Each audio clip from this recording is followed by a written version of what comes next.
Welcome, everybody, to the King Leo Show. Happy Tuesday, everyone. We're back on a regular schedule. I got some sleep. Dude, it seems like every Iranian and Venezuelan and Cuban was no sleep last week. Let's check the audio. Let's make sure it's okay. Everyone, we're good. Every Cuban, Iranian, Venezuelan was not sleeping last week, unfortunately, because we were all following what was going on. I guess some people would say back home, right? But in my ancestral homelands. So I'm glad to be back. I'm glad to be refreshed. Before we get into it, I have to do the plugs as usual, everybody. And I'm very glad to do so because our Discord is actually on the rise. Let's do the plugs here. So here is our Discord. We have a New Yorker. We have a Floridian. We have, I don't know where 112 is from, but yeah, man, this is pretty cool. We're actually talking about most stuff here, so it's pretty cool. We have the Patreon. I'm updating this tomorrow, actually. Hold me to it. $5 or $20 a month gets you access to the King Leo Movie Club, or you can do it for $10 on YouTube if you become a member on YouTube. But you can get it for $5 on Patreon, so up to you. And here we have What Would a Postmodernist Bracelet Do available. And those are our plugs, man. How's everyone doing tonight? How's everyone doing? What a crazy couple of days. I don't have a Venezuela update that we're going to do formally because I don't think it's useful at this time. We might do one on Thursday because President Trump is scheduled to meet with Maria Corina Machado, who is the opposition leader in Venezuela. How you doing, 112? And your name's in the Chiron, my friend. How you doing, Stafford? It's going to be very interesting to see this meeting on Thursday. He was supposed to meet with Delcy Rodriguez also, but it seems that that's been postponed. Venezuela is I wouldn't say heating up, but on the ground, my family says not much has changed in terms of day to day. Everyone's staying inside. Everyone's very scared. In Cuba, things are getting a little uppity. People are starting to express their frustration with the Cuban regime. It's not Iran level, but what else can they really do? You know what I mean? So we'll have an update on Thursday about this because this will be a big meeting. So for Schizo Watch, I announced this in the Discord. Please get in there, man. It's free. We are not going to do Schizo Watch normally. We're going to have to look at Schizo Ice Watch, dude. It's in the title for a reason. ICE, this whole conflict around ICE has really gotten out of control. And I think it's worth talking about because, guys, disclaimer first, so I don't care how you feel about this issue. You can love illegal immigrants, you can love immigrants, you can hate them. Do not get involved in any of this. That's my disclaimer. If no one else will say it, I will. Me and John Fetterman are the only guys who will say it, I guess. So please don't get involved in that. We also have to look at James Fishback in Florida, which has had a very eventful day on social media.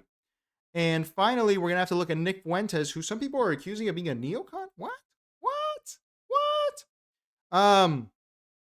And why I actually don't agree with that assessment of Nick Fuentes. And I think that it speaks to something deeper in the American psyche. We have kicked Iraq syndrome. Back in the day, it was Vietnam syndrome. We have kicked Iraq syndrome. And what does that mean for the future? I think it may be positive. It may be negative. But the fact that neoconism, I always secretly hated that word because it made interventionism tied to this William Crystal, Robert Kagan mentality. But at the end of the day, interventionism is just interventionism, right? I mean, James Polk did it. Was he a neocon? Right? Was he a neocon? Was Reagan a neocon? Was Jimmy Carter a neocon? I mean, he did intervene. He tried to intervene in Iran. The Mario boat lift is a sort of intervention. So I'm very glad to see that we have at least moved past this way of speaking about foreign intervention that was very, very libertarian. This libertarianism is exiting the American psyche. So it's going to be interesting. So with that, everybody, before we get to our Schizo Watch, which will not be a formal Schizo Watch, we're going to go through ICE. We're going to learn a lot. Let's do Kirk Watch because I have some Kirk stuff here. Let's start on a light note. We are Charlie Kirk. We carry the flame.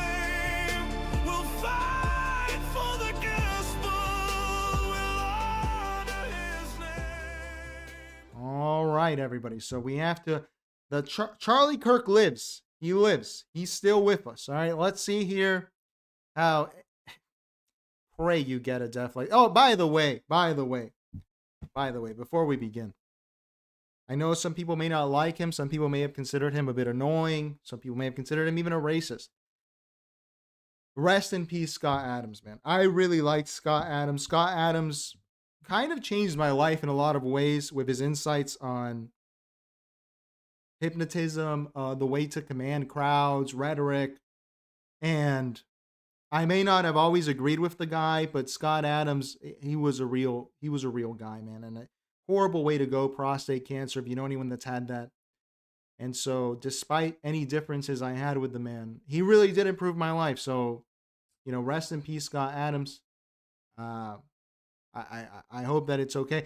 And honestly, I hope you get the Charlie Kirk treatment, my friend, so you can live forever, be with us forever. Because we're gonna see here, man. This does not stop. Charlie Kirk will never rest. He will always be with us.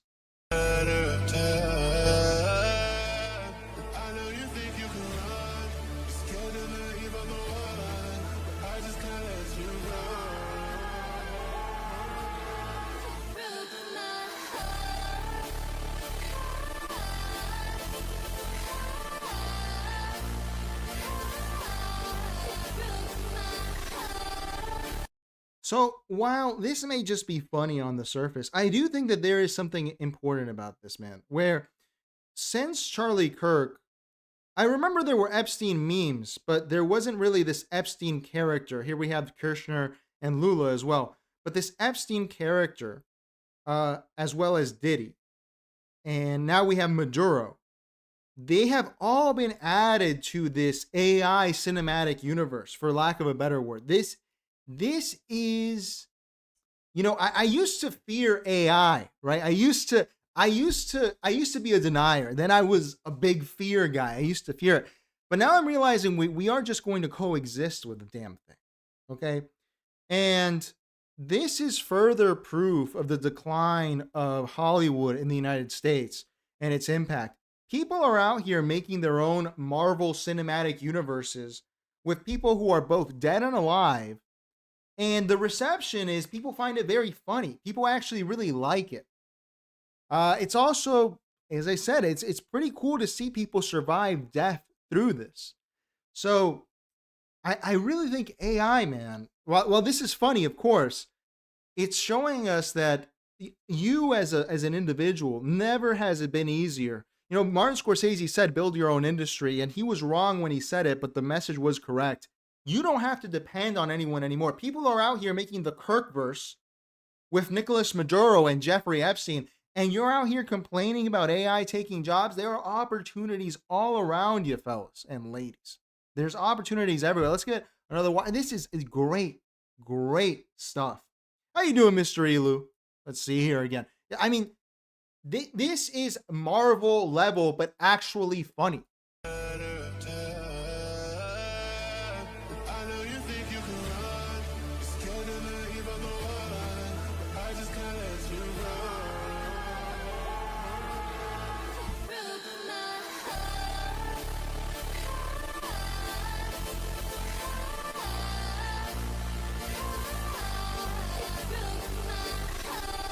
I'd also add that the lack of exposition in these memes is something to admire. Hollywood near the end, because it's over, got really comfortable with 30-minute, all throughout the movie, 2 minutes at a time, exposition crap. But here, this is media for the new man. In communism, there's the concept of the new man. We are the new man, whether you're a communist or not. Just by virtue of technology, you are the new man. And you can fill in gaps. You can make your own story. They don't need to give you that context. This is more respectful of the audience than anything Hollywood has produced. I'm a great admirer of Christopher Nolan. However, his exposition is ridiculous. So I appreciate that these smaller creators are actually not spelling it out for you. You are intelligent, dude. Inception without the exposition. Someone should do that. Someone should re-edit Inception without all the exposition and see if people get it, because I bet they will. So it's part of the Kirkverse. How you doing, Audio Vibes? Oh, you guys are talking about DeepSeek. Dude, I liked DeepSeek a lot. I was finally cucked to ChatGPT, but DeepSeek's a great one. I really like DeepSeek. Let's continue here in the Kirkverse. Here we have people are still getting in fights over the death of this man. Has he left us? Can we check his Twitter? Is it being updated? He's an employee, and he said Charlie Kirk deserved to die. Your employee said that. You better get his ass off this ship. You did turn your line and stop his shit. You did. He said Charlie Kirk deserved to die. He's a Carnival employee. That's him. Get his ass out of here. That's him. That's him. That's him. Your employee said Charlie Kirk deserved to die. That's him. Get him off this fucking shit. Are people going to do this for you? You know, I'm not a fan of Joey Diaz myself, but he was cooking when he said that the only real friends you have are the people who are not going to talk shit about you in life and be there at your funeral. I mean, Charlie Kirk's army has survived death. This man has ascended. Can you say the same? Would your mom fight someone on a cruise if they badmouthed you after you died? You better pray she would. You better pray she would. It's really something. Really something. How you doing, Ephra? We catch up a little bit on chats. Thank you, Audio Vibes. We got to keep the show a little bit professional. This one doesn't close, but don't worry. We have the tie is coming back. Okay, I had to get a couple inches off of it, off the what are these called? Puffs. So it's coming back. The backstory 112, I don't know. And that's the thing. We have to fill it in 112. Effort says, I'm thinking we're going to keep advancing with AI for at least 5 years. Then after this, as things actually decline, think how infrastructure was poorly maintained in Venezuela after institutional collapse. Then it's all over after this. Technology and skill will degrade so much that we are in the 70s of sophistication possible. We can produce technology. Well, I think that the ICE thing we're going to talk about today, Ephra, is going to play into your theory, because I do think that there is some concern about that, Ephra, in terms of the institutional collapse in the United States. It's definitely coming. Mr. Elu, you got to have I would fight for you, Mr. Elu, after you die. Let's watch here how even the fruit picking, car fixing, spick wet back, Rio Bravo crossing, my people, the Hispanics, are honoring Charlie Kirk. You want me to make Oof, that's a Charlie Kirk pizza? All right, let's do it. You want me to make a Charlie Kirk pizza? All right, let's do it.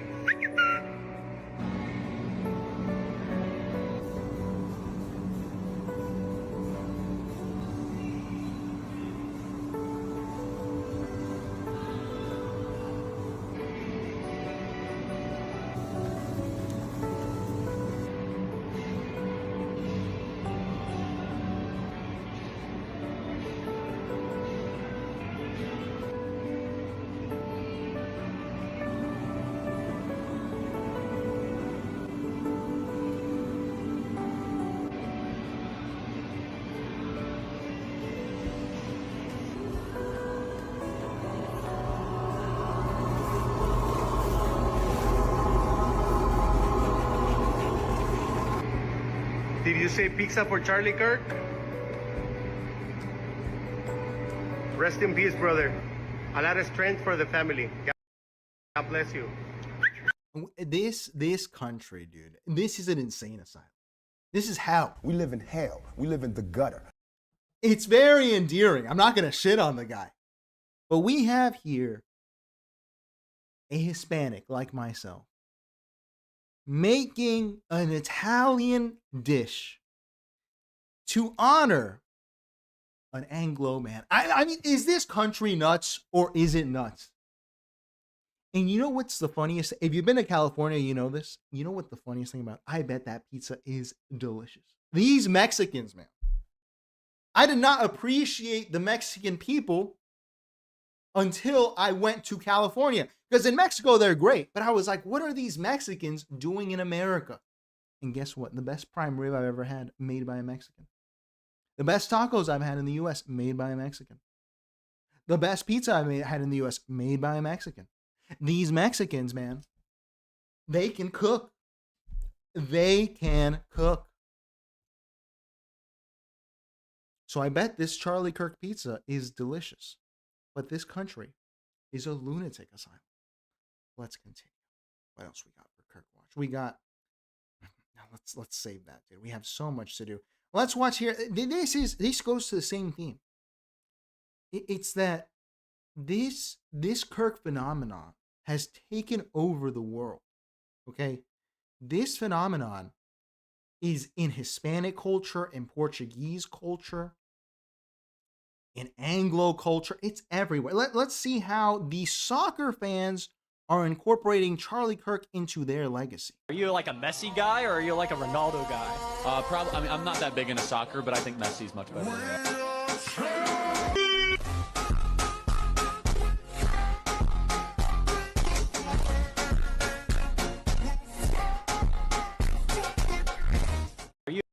How long did it take them to find the clip of Charlie not embracing Ronaldo, saying Messi was better? I am a Ronaldo fan myself. I don't really watch football, but if I had to choose, I'm a Ronaldo guy through and through. But I mean, is this really something, or is it something? I know it's a little distasteful. Look at this. Just look at this. Charlie Kirk lives on in football meets around the world. Charlie Kirk being used to debate whether an Argentinian or a Portuguese is better at soccer. Insane asylum of a country. We live in hell. We live in the gutter. All right. Maradona over Messi, says Mr. Elu. I'd have to agree with you. He had more personality. 112 says it's not organic. 112, I think it might be a little bit organic. I think the cinematic universe stuff is, or I think people just find this funny. They just find it funny. And where are the comedians, you know? Where are the funny people? You make your own humor these days. But there could be something to it, 112. There could be something to it. Let's get to Schizo Watch, which is Ice Edition.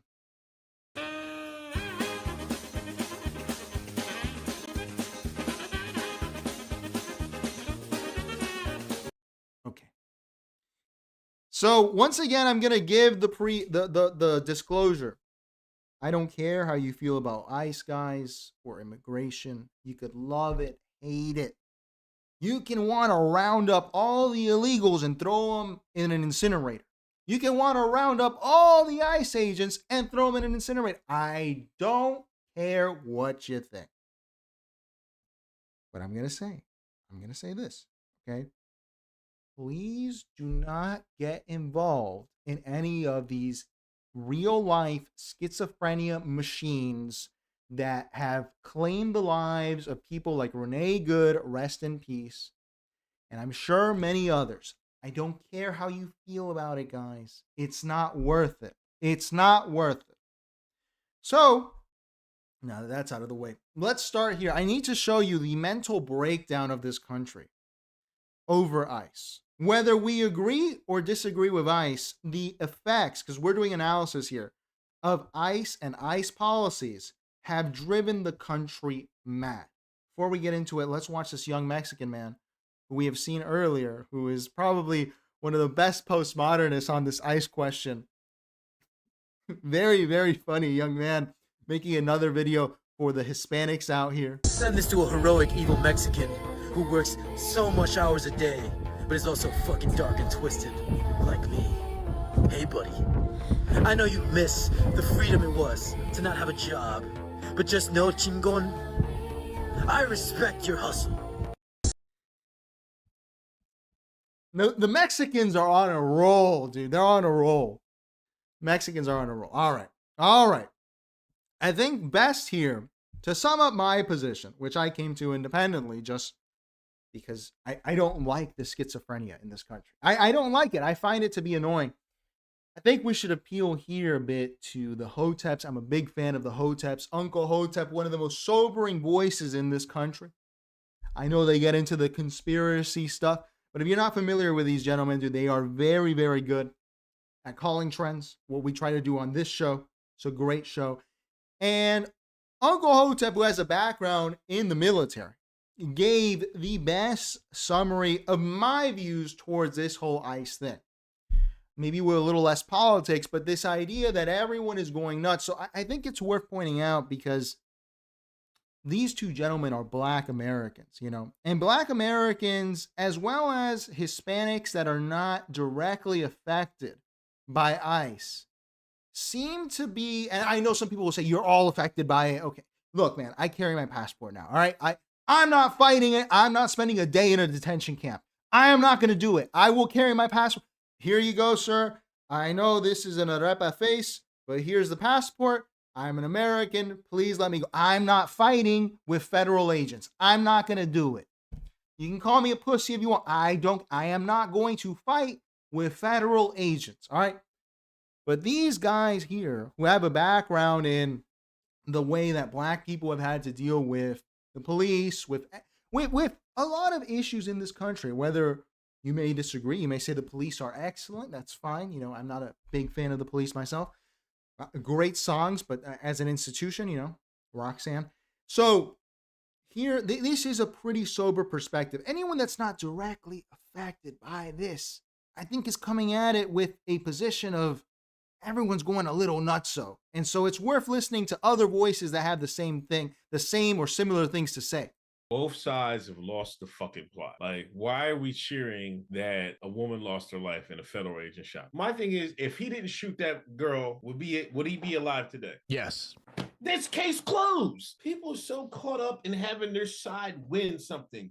A federal agent shooting a civilian is not a win for your side. It don't matter who they shoot, whether it's Ashley Babbitt or this lady from Minnesota. That's not a win. These can't be the motherfuckers that fucking threw the tea in the fucking in Boston. Can't be. These motherfuckers would be like Redcoats Lives Matter. Respect the queen. Respect authority. It shouldn't be in your nature to be like this. That's what y'all keep talking about. Your forefathers. Your forefathers bucked authority. Your forefathers told the queen and them, king and them, kiss your ass. Now all of a sudden y'all be like, man, y'all respect that law enforcement. Get out the car. Put your hands up. But y'all got to stand for something. And it can't be they shot the liberal and we're cheering. Like, that's so corny. Because when them blue helmets come, they ain't gonna care if you're right or the left. Line them up. That's what them blue helmets, when they come, when they finally decide new world order, no more nations, they gonna line right or left. They don't give a damn. What y'all gonna do? Better respect the blue helmets. Blue helmets got authority. That's what y'all gonna do. That's what Steve Hanford y'all gonna do. You know, they said the office. That's about it. And I think that it's worth pointing out, again, guys, I saw some people are very excited about remittances. This was an announcement that Scott Bessent made, that remittances are now going to be limited. You cannot send money out of the country if you're on public assistance. And I know this sounds great to people who hate immigration, illegal immigration. And not to be a libertarian here, you know, I'm very critical of Dave Smith and everything, but guys, whenever they introduce capital controls, it will come back to haunt you. This is, I can tell you as someone who has seen the decline of Argentina. I get it. Remittances are bad. I'm not gonna be naive here. Remittances are bad. They are capital extraction from the country. It's not good to send out dollars. I get it. But when you put in capital controls, things get hairy very, very quickly. So I just say that, all right? Before you guys really embrace any of this stuff, really think about what it means.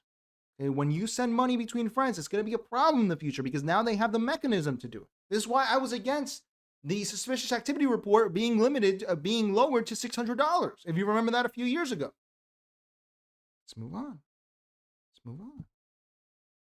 Every step you take is great. Let's see here. This is the reporter whose father was a drug dealer, Tony Docupil, who we saw crying like a little baby about not having grown up in Miami, interviewing some young ladies, talking about ICE.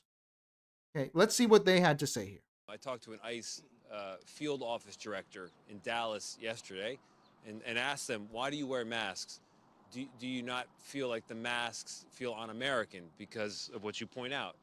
And he said that they have to wear the masks because people dox them and harass them and identify them if they don't. That's what it means to be a public official. That's what it means to be a public official. If you take a position as a civil servant, you are a civil servant and you are held responsible by the people. There is no reason to disguise yourself. And they're in unmarked, tinted vehicles. Who they are. Who they are, they have no identification, they provide no warrants. It's unconstitutional. If you are so proud of what you are doing, and if you feel that what you are doing makes you a patriot, you should be willing to show your face while you're doing like that. we are.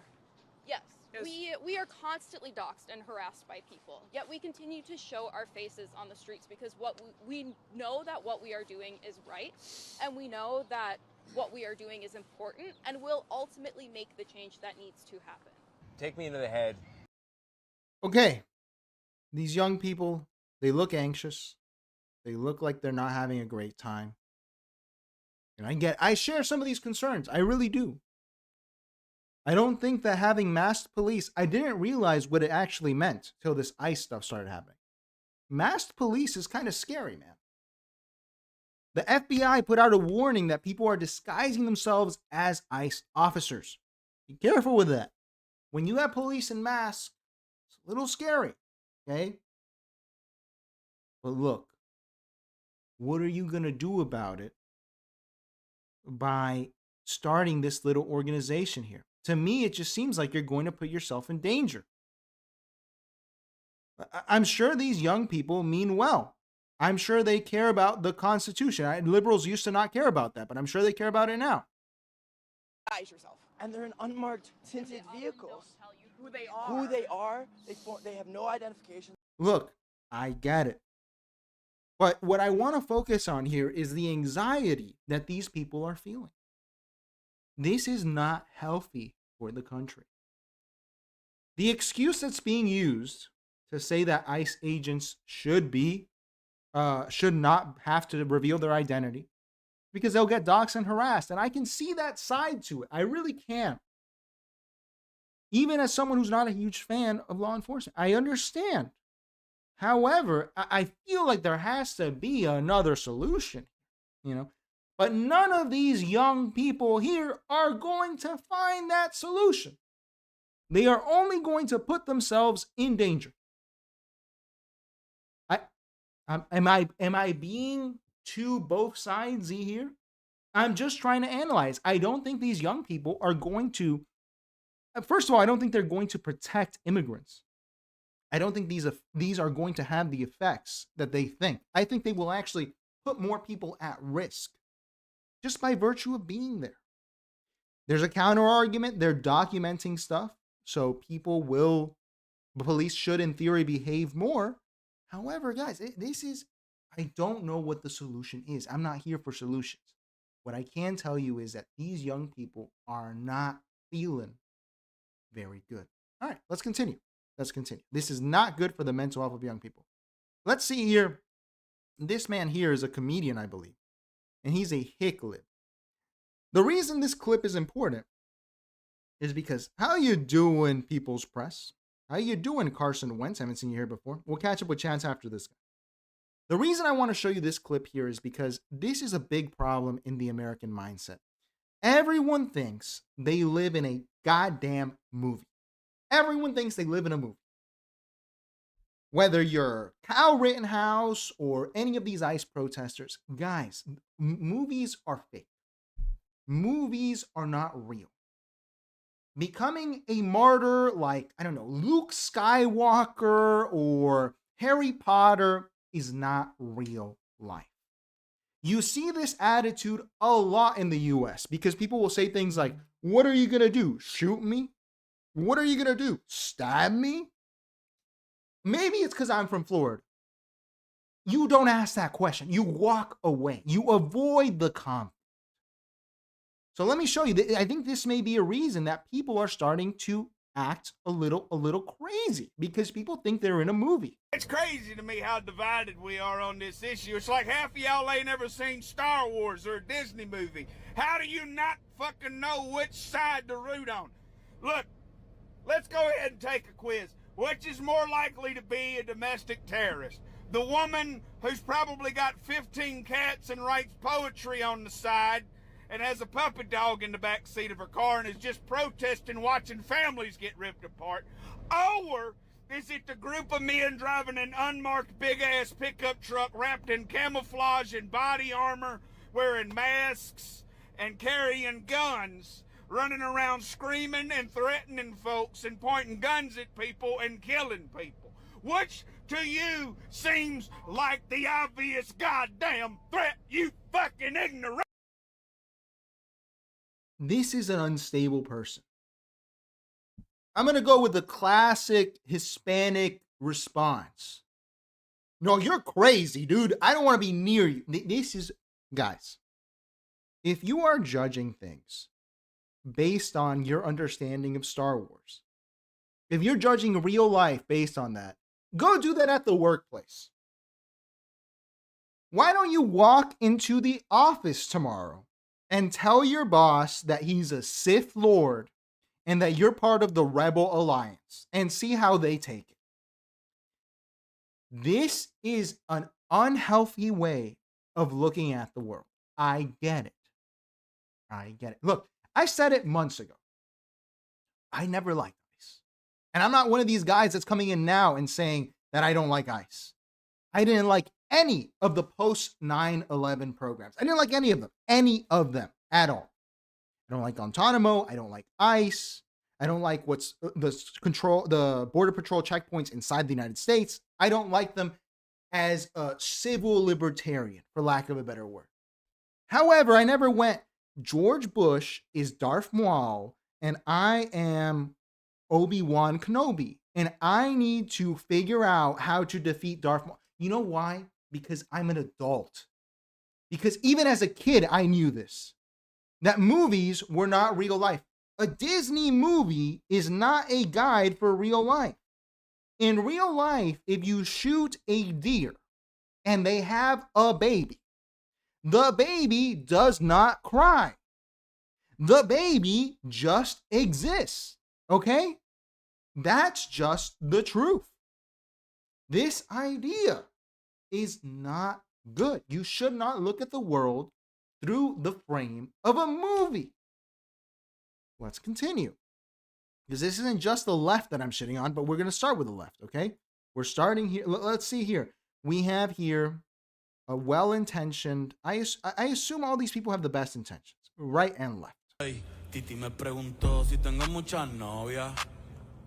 Muchas novias. Hoy tengo a una, mañana otra. Ey, pero no hay boda. Titi me preguntó si tengo muchas novias. Muchas novias. Hoy tengo a una, mañana otra. Me la voy a llevar a todas pa' un VIP, un VIP. Ey. Look, let's say it is fascism. Let's say that that this lady here, who I'm sure has good intentions, is trying to fight fascism, okay? I don't have direct experience with fascism. Some people say Pinochet was a fascist. I would kind of contend with that. I would say that it wasn't really, there was a fascist group in Chile called New Order, but that wasn't, not the band, another great band. It was another group, and Pinochet was a moderating force, actually. But that's another discussion for another day. I'm not saying I'm a Pinochet fan, okay? However, from my family that was in Chile during the plebiscite, there was dancing that helped defeat Pinochet in the plebiscite. That's true. It was on TV in the No campaign. The No campaign was a very, very positive campaign. It was no to Pinochet, and it worked, and they won. However, in the streets, people were not dancing. They were voting. They were not pumping reggaeton. They were actually just, dude, they were campaigning. They were doing real stuff. They were looking at how marketing works, at how the legal system works, and what they could do. This lady here, by posting a TikTok dance, you are not going to defeat fascism. you are just going to help make the country crazy. I mean, look at this face. Is this not the face of someone who is psychologically distressed? And no one should be this way. How are you doing? I hate everything. Let's continue. This is too stupid. We can't watch this. All right. And here we have, again, more dancing. And I just don't get how this makes you look good.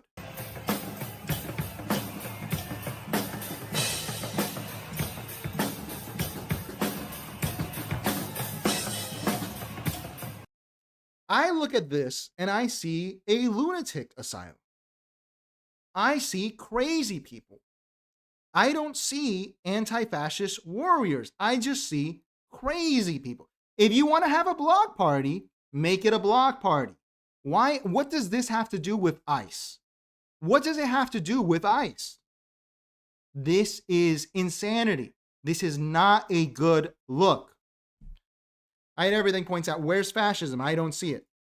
I'm just saying, if these people perceive it, I hate everything.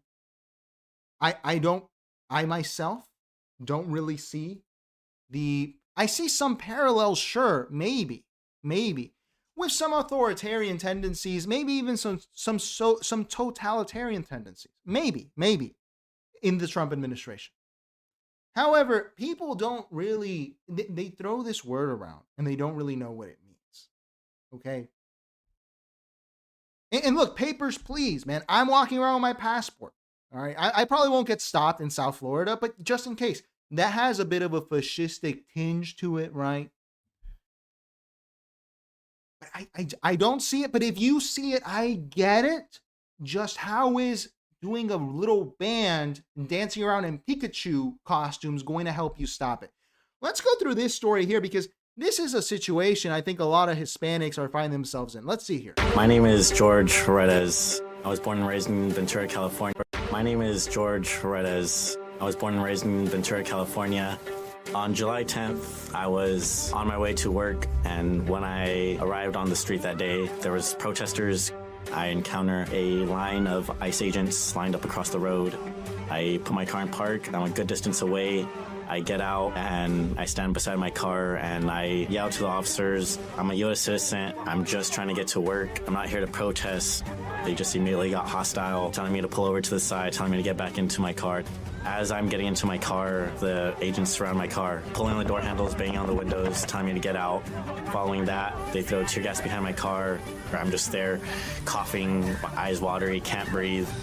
They reapproach my car, telling me to do different things, contradicting each other. I'm just trying to plead with them that I'm leaving. I'm trying to leave. My driver's side window just shatters. An agent sticks his arm through and pepper sprays me in the face. They drag me out of the car. They throw me on the ground. An agent kneels on my neck and another agent kneels on my back. And while that's happening, I'm telling them I can't breathe. They zip tied my hands behind my back. They asked me for my ID once. I let them know it's in my car.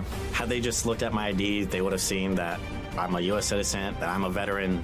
I managed to make a call from my watch, and I call my wife and just let her know that I was detained by ICE. It was going to be okay. I didn't do anything wrong, and that was the last anyone heard from me. They eventually put me in an unmarked car, and they drive me to a Navy base in Port Hueneme. They take my fingerprints, they take my picture, and they swab my cheek. They put real handcuffs on my wrists and my ankles. They drove me to the downtown Metropolitan Detention Center in downtown LA. They strip search us. They take our picture, our fingerprints. I asked for a lawyer, asked when I would be able to make a phone call. They never gave me an answer. That entire first night, my skin burning, my hands burning, my face burning. It's the worst pain possible. Hardly even slept. I talked to a psychiatric nurse, and based off the questions I had answered, she felt like it was best to put me on suicide watch. This yellow concrete room, I'm in there in those conditions from Friday morning until Sunday afternoon. An officer comes up to the cell and says I'm off suicide watch and that I will be released. And that was it. He just walks away. No explanation, no apology. I asked. I was locked up in here for no reason. I missed my daughter's birthday for no reason, and it was just the loudest silence you could think of. My military training helped me remain calm in such a chaotic situation. Okay, you get it. Now, this is for the right, what I'm having trouble here in analysis is some people were saying that this young man was stupid, okay, because he was on a highway and he saw a roadblock and tried to get around it by approaching agents. Now, that may be true. That may be true. Okay? That may be true. Personally, I probably wouldn't do that. I'd probably try to. What do you do in that situation? I've never been in a situation like that. What would you actually do? This is what I'm trying to understand. Because if you got on the highway and then the highway is closed, what do you do? Do you ask to turn around? Because you can hit people on the highway. I assume this is in California, given the detention center. If you hit a protester, then it's a problem. In Florida, not really, but in California, it is. What are you supposed to do in this situation? I'm not really sure. But what I would ask here, and what I'm confused about is, in regards to ICE, is this really the way of going about it? And we're going to see more cases like this where what I'm really... Kurt Vonnegut wrote this in Playboy in the 90s. Playboy used to have some great articles, okay? That if you actually wanted to stop illegal immigration, you would be arresting and fining the CEOs that employ illegal immigrants. I've always found that much more convincing than the idea of, dude, this is Keystone Cop stuff here, okay? Because whether this story, I see some people saying the story could be sketchy. Maybe it's sketchy. However, this doesn't look good. Regardless, it looks pretty crazy. And you're going to have to pay this guy out. Even if you don't, he's going to take you to court. He's going to have the ACLU or someone backing him. And it's going to be a huge waste of money for the United States. And is this worth it? Is this something that maybe you can bear the cost? If you're really into it, maybe you can bear the cost of it. Maybe you can. However, I myself would take a much more Chinese approach or Vietnamese approach, and I would start arresting these CEOs, dude. I would start arresting these CEOs if you really wanted to get to the bottom of the problem. I'm not saying that they're right or wrong. I'm just saying, dude, how is this an efficient use of resources for the government? To me, it strikes me as an inefficient use. And it looks bad. I will agree. I see some people in chat saying protesting on the highway is bad. You should not be allowed to do that. I agree. But in this guy's case, if the story is as he says, what do you do? What the hell do you do? So let's continue. We have some more of these. Here we see ICE. No, this is even weirder. This is Border Patrol walking into a Target to relieve themselves. This is the Border Patrol guy who wears the big fancy jackets. Let's see. All these fucking bums. Fucking bum. You're a bitch. And if your wife is, I'll probably fuck her too. You guys are all bitches. You can't do shit to me. You can't do a thing. Get the fuck out of here. Get the fuck out. Nobody fucking wants you here. Right, get the fuck out. Walk the fuck out, you stupid bitches. Get the fuck out of here. You dumb. The fuck out of here. You fucking coward. You're a fucking coward, bitch. You're a fucking bitch. Hold on, baby. I'm on the phone with these bitch ass niggas. Get the fuck out of here.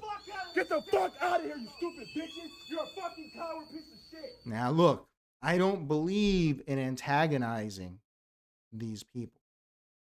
Okay? Because it can hurt you. Okay? That's all I'm saying. It's not good because it can hurt you. But what the fuck is Border Patrol doing inside of a Target? These Border Patrol checkpoints that they've had them since 9/11. They've had them in the north of the country and the southwest. You see them in Arizona. You see them in Maine. These inland Border Patrol stations, or not stations, like DUI checkpoints, right? But for Border Patrol, I have never liked them. And libertarians, to give them credit, have never liked them either. They have always said, and you actually don't have to comply with them. I would personally. But at this point, this is ridiculous. What is Border Patrol doing inside of a Target? It's not ICE. It's Border Patrol. It's not ICE. Border Patrol being this far inland is pretty strange.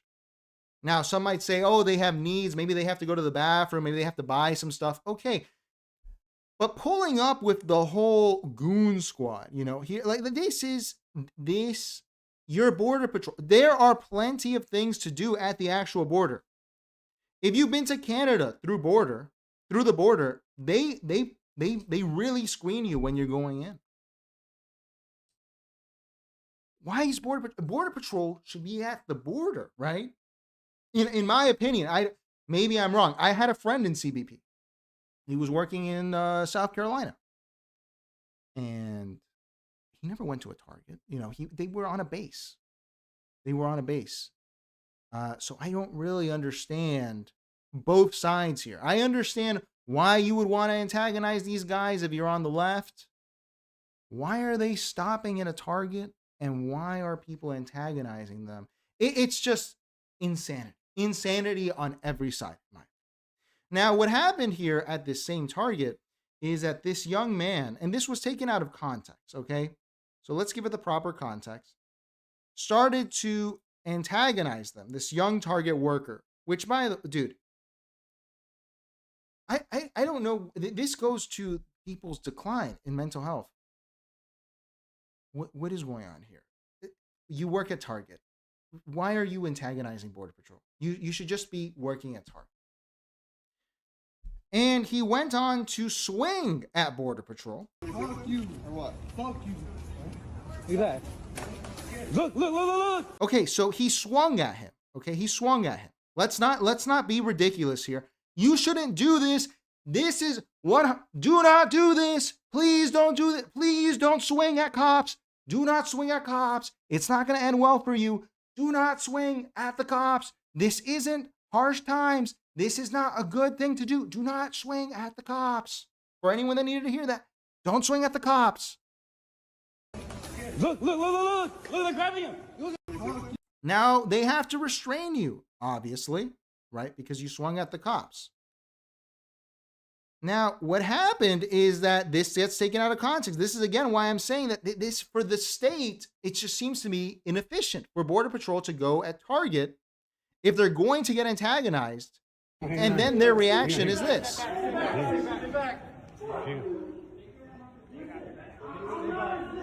are you doing? Me? This isn't it right now. Not in fucking Minneapolis. Where? No. What? Going to ask for Is that John? the Get on the phone. Hey, no. Shit. Where's the shit? Christian, do you have anybody you want us to call? My mom. What's her number? Hey, all border vacation. So they detained the man for a little bit after, kneeling on him, which I'm not going to say is inherently bad. That's a police technique. I've talked to cops about it when I was working at a cigar shop in college, okay? This is something that they do. I know George Floyd kind of had people reassess that, but now we're in insane territory here, okay? Where Border Patrol is doing a detainment / arrest, they let the guy go afterwards in a Target exit. And if this is why we do Schizo Watch here, dude, because I don't want to walk into a Target and then I'm buying a couple pomegranates, and on the way out, I have to walk around Border Patrol arresting a young man who swung at a cop. I don't want to deal with that in my life. I don't think a lot of people want to deal with that. It's dude, that is annoying. Do you want to deal with that? So everyone in this situation, in my view, is maybe not in the wrong, but they are all contributing to the decline in mental health of this country. Let's continue. Here we have Mark Ruffalo. And the reason I'm bringing this guy up is I'm going to preface it with this. I don't give a shit what actors have to say, because I lived through this actor crap. Okay? When I was a kid and Venezuela was in vogue, everyone loved Venezuela and Chavez. I sat through Harry Belafonte, Noam Chomsky, Sean Penn, Danny Glover, Kevin Spacey, Luis Miguel. No, not Luis Miguel. Maybe Luis Miguel. I don't remember. Oscar de Leon, all of these celebrities going down to Venezuela for photo shoots with Hugo Chavez. Now, when the country went bust, they weren't around, especially Danny Glover, who took millions of dollars from Hugo Chavez to make a movie about the Haitian Revolution that never came out. So I don't give a shit what actors have to say. And I thought that Americans were at a point where no one gave a shit what actors had to say. Because actors, good actors, maybe people who don't know about film, to be a good actor, you have to be mentally retarded. You have to be stupid. This has always been known. Actors cannot have anything else in their head except acting. They are stupid when it comes to everything else. There are exceptions, of course. There's Daniel Day-Lewis. Daniel Day-Lewis knows how to make shoes. Okay, that takes skill. That's not easy. But actors tend to be morons. But Mark Ruffalo came out here during the Golden Globes wearing this pin and said this, and people took it seriously. And I don't understand. I don't understand why people take this seriously at all. He's an actor. He's a good actor. I liked him in Zodiac. He's a good actor. I don't give a shit what he has to say. But here he is, and the fact that people take it seriously is what contributes towards the schizophrenia of the country. For Renee Nicole Good, who was murdered. We have a vice president who's lying about what's happening. We have we're in the middle of a war with Venezuela that we illegally invaded. He's telling the world that international law doesn't matter to him. The only thing that matters to him is his own morality. But the guy is a convicted felon or convicted rapist. He's a pedophile. He's the worst human being in the world. If we're relying on this guy's morality for the most powerful country in the world, then we're all in a lot of trouble. So this is for her. This is for the people in the United States who are terrorized and scared today. I know I'm one of them. I love this country, and what I'm seeing here happening is not America. Now, when Hollywood actors come out here and start talking about how someone is a pedophile,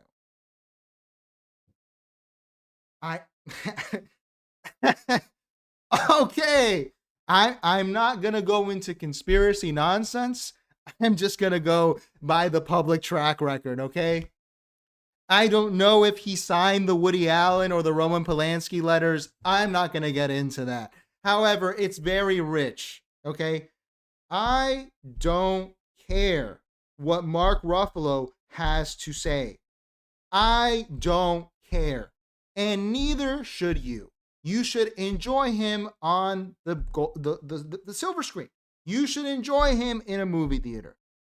I don't give a fuck what Mark Ruffalo has to say. Mr. Elu points out Charlie Chaplin was also a pedophile. So why would anyone care? But this was a huge story. It was a huge story. Driving the country nuts. What do you, who lives in, for example, someone making $50K a year, lives in Biloxi, Mississippi, what do you care what Mark Ruffalo has to say? This is a person who is a moron. Otherwise, he wouldn't be good at his job. Okay? And the person who had the best response to this was someone who I'm not a fan of, but we watch him on the show and I watch him regularly, is Bill Maher. Who would have thought Bill Maher would be the voice of sanity here? Sykes also wearing a Be Good pin for Renee Good, obviously, and trying to use this platform for activism. Do you feel that's effective or no? Oh, come on. We're just here for show business today. It was a terrible thing that happened, and it shouldn't have happened. And if they didn't act like such thugs, it wouldn't have had to happen. But I don't need to wear a pin about it. That should have been the end of the conversation. Thank you, Bill Maher. Thank you, Bill Maher. Wow. I hate Bill Maher, but thank you, Bill Maher. Thank you, Bill Maher. Thank you for saying it. They're there for show business. They're not geniuses. They're not rocket scientists. They're morons. I hate everything says Ricky Gervais called them out years ago. Yes, he did. Yes, he did. These guys are morons. They are morons. Morons. Bill watches the show. They're morons. Leave them to be moronic. Thank you. Yeah, John Fetterman and Bill Maher, the voices of reason for America. Wow. And to show you how insane this country is, Casey Anthony, maybe if you're not from Florida, you don't remember. You should. Who allegedly, let's be legalistic. Allegedly murdered her daughter and got off, is telling the vice president that it's immoral. We live in hell. We live in the gutter. Oh my. Oh my God, dude. It's just, it's. These fucking assholes! The fuck is their problem, man? Casey Anthony is calling out ICE. Look at this. Casey Anthony of murder fame put out a little message to Vice President J.D. Vance because of ICE. Fellas and ladies, when the schizo murderer is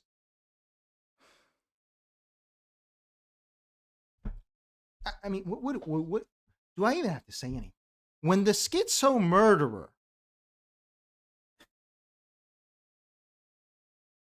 is putting out political statements, we've lost the plot. We've lost the plot. We have lost the plot.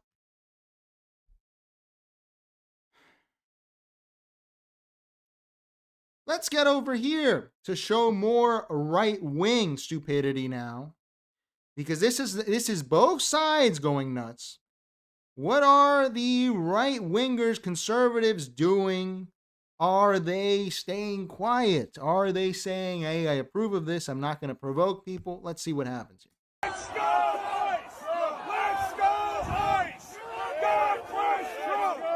God bless Trump! God bless Trump! God bless Trump!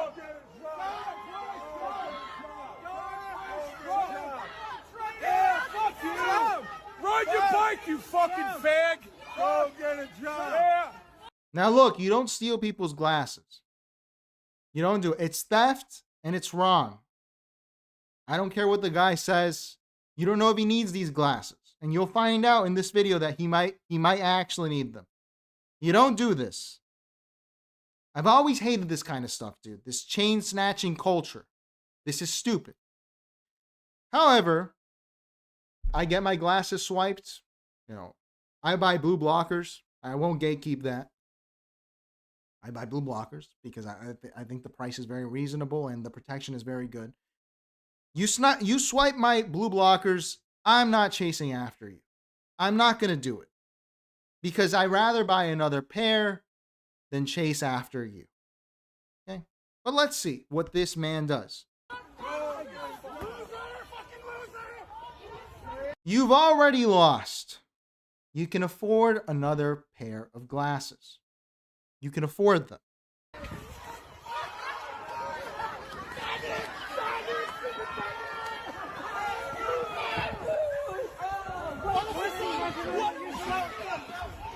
You don't trip people. Don't do that. It's not nice.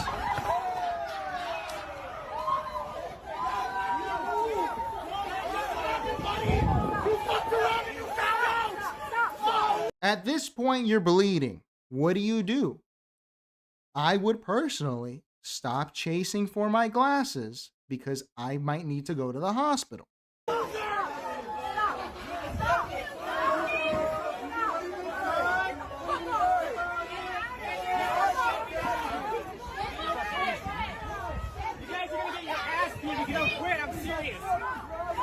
Hey, get your buddy. Get your buddy.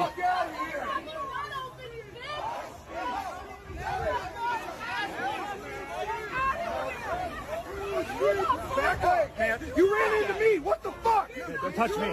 Don't touch me.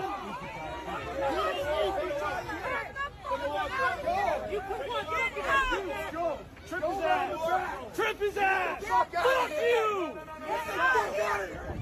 Fuck off, pussy. Get the fuck out of here. Get out of here. You, dude. What are you doing? Get out of here. They're violent right now. Dude, get out of here. I don't know where they are. Get out of here. Get out of here. I'm sorry, but you need to go. I don't want you to get hurt more than you are. I don't know where they are. This country is an insane asylum. No one should be looking like this over a pair of glasses. No one should. This is going to be expensive. It's going to be stitches. I had everything say you could sue. You could sue. But over a pair of glasses, you know, is it even worth the money? You end up looking like this. You may be completely in the right. But now you have to deal with a hospital bill, a hospital visit, a video. You're going to have to buy another pair of glasses anyway. A lawsuit if you want to go down that path. Is it worth it? Is it worth it? And I agree, I had everything. You should tripping. I don't understand this tripping or sucker punching culture. I think it's very ugly and you shouldn't do it. But all I'm going to say is, I don't know, maybe it's because of my third world low IQ spick mentality. I was told since I was a kid from my parents, because they come from Venezuela, if someone is trying to rob you or they rob you, you comply. You do it because nothing is worth your life. Nothing is worth your life. You know? And that's why is this worth even stitches? Is it worth stitches? And to me, it's not. You know? It's a bunch of idiots that stole your glasses, and you're going to act like an idiot chasing people who stole your glasses and end up looking like this? Doesn't end there. Let's see. The country's going nuts, man. It's going nuts. I would rather be at home smoking weed. Yes. Yes. But why can't you be smoking weed right now? Because goddamn Nazis! Goddamn Nazis! Yes. And how long do you plan to be out here? Oh, we're actually headed back to the car. Yeah. People are using this to make fun of the young lady here.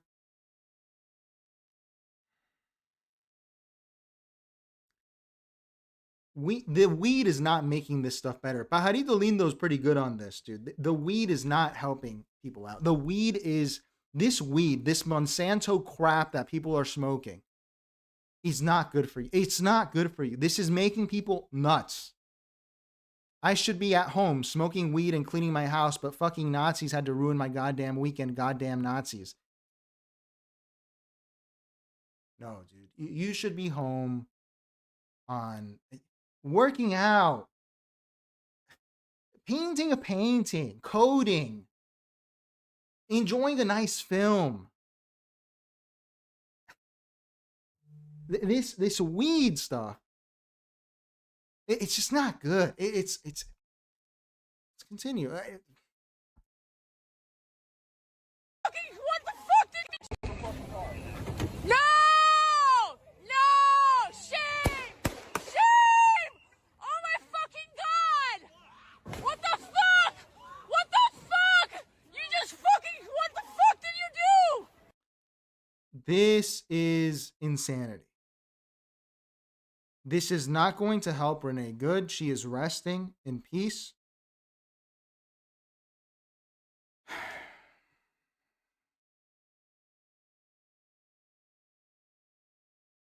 And you're using a snuff film soundtrack to make a TikTok.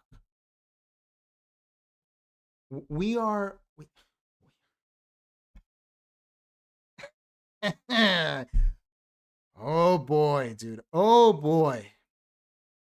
This one here, look at this. Look at what they're doing. Look at this. Look. This is, I don't have children yet. If you're doing this to children, this is essentially child abuse. You know what we're going to right now? What? We are going to what's called a vigil. Do you know what a vigil is? What? So it's where you like hold candles and you sing and you pray and you think about someone who died. Oh, like the church? Like church, kind of. And yesterday someone died. Baba? Not Baba. I know your Baba died last year. Yesterday, a woman named Renee Good, she was killed by one of those ICE guys. Remember how we talked about the ICE police officers? Not the regular police, the ICE police. Oh, some ICE police. They killed this woman. Why? These ICE officers are just trying. I don't even want to play more of this. If you have children, when I was a kid, I was not informed about 9/11 by my parents. I found out about it later in life. They taught me other stuff. They did. You know, about how to get around, some street smarts, some book smarts. This is not helpful. She knows what she's doing is wrong. You're putting an emoji over your child's face. This is sick. This is sick. It's not good for children. I feel like this was all known. Children should not be exposed to death when it's not required.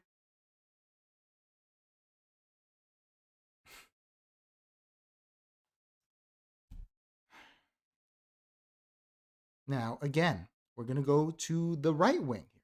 Let's see what the right wing. Let's see the status of the right wing cult behavior. No, it's because you're in a cult. What if Donald Trump says, I want you to carpet bomb Oklahoma City, everyone? You think the Air Force should carry that out? Yes.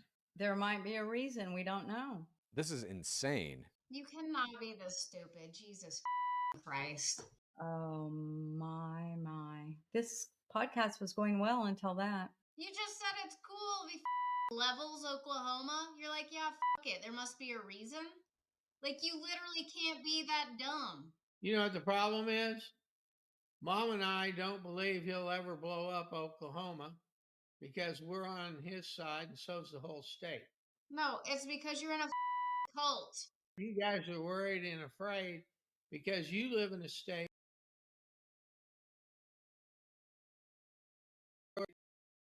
The hell?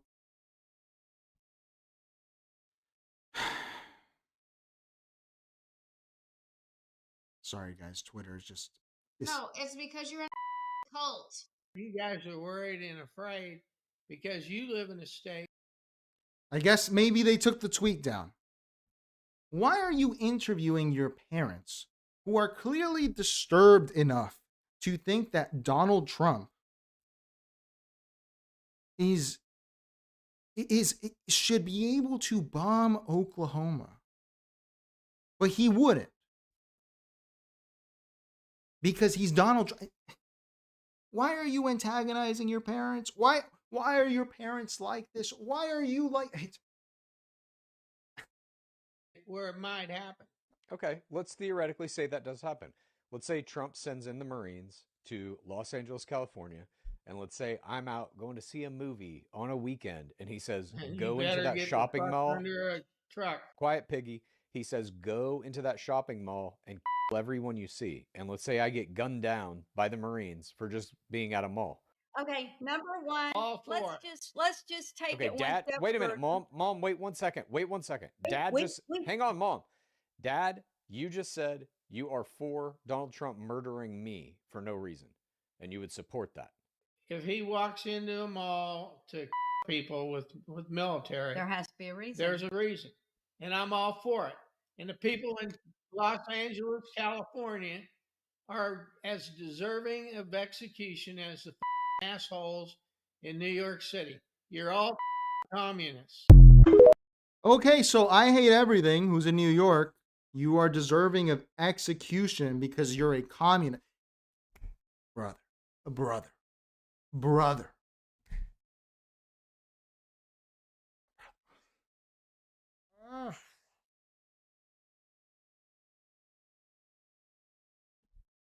This country's going nuts, dude. I don't even want to see Tom Homan's face. Let's move on. Let's move on to it. That was Schizo Watch, which is a shame. Let's move on to James Fishback, Jaime Wetback, as we affectionately call him on the show, who John says, I escaped Venezuela to end here. Dude, this country's got an insane asylum. It's just hell. We live in hell. We live in the gutter. But I love America. I love America. Let's move on here to James Fishback, okay? James Fishback is rising in Florida. We've been on him early. We saw him like a month and a half ago. I'm sorry, guys. That was a lot to get through, dude. It's fucking nuts, bro. This country's going nuts. I don't care where you stand politically, guys. This country's going nuts. All right. For time, we'll skip this today, man. This is just nuts. Let's watch here James Fishback, who has really, I would say he's brought a lot of attention to this race, and I'm very, very happy that he has. As someone who's not a fan of the Republican establishment in Florida, I support anything that hurts the Republican establishment. And we see that he's starting to get heckled. Let's see this video first here where he handles a heckler, okay? Home for $50,000. We can't go to Disney for $8. I can't even go to Disney anymore, to be completely honest. No, you're banned. Mr. Fishback, one of your supporters just told me it all leads back to a Jew. What is your fucking response? So we saw this young man's video a while ago, last week. Let's see what Fishback's response is, because this video was not out by then. My response is I condemn all forms of religious, racial, and ethnic hatred.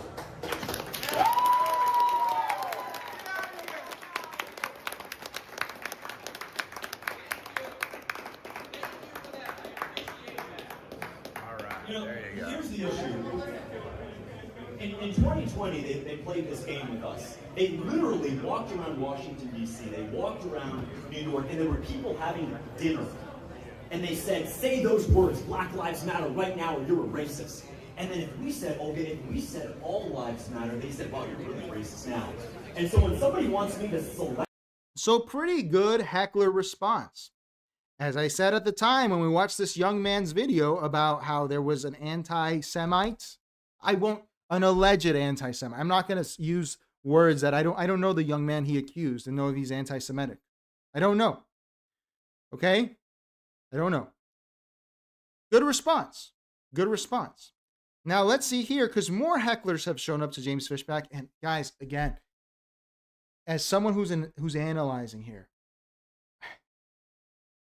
the Jewish community, guys, you need to stop this.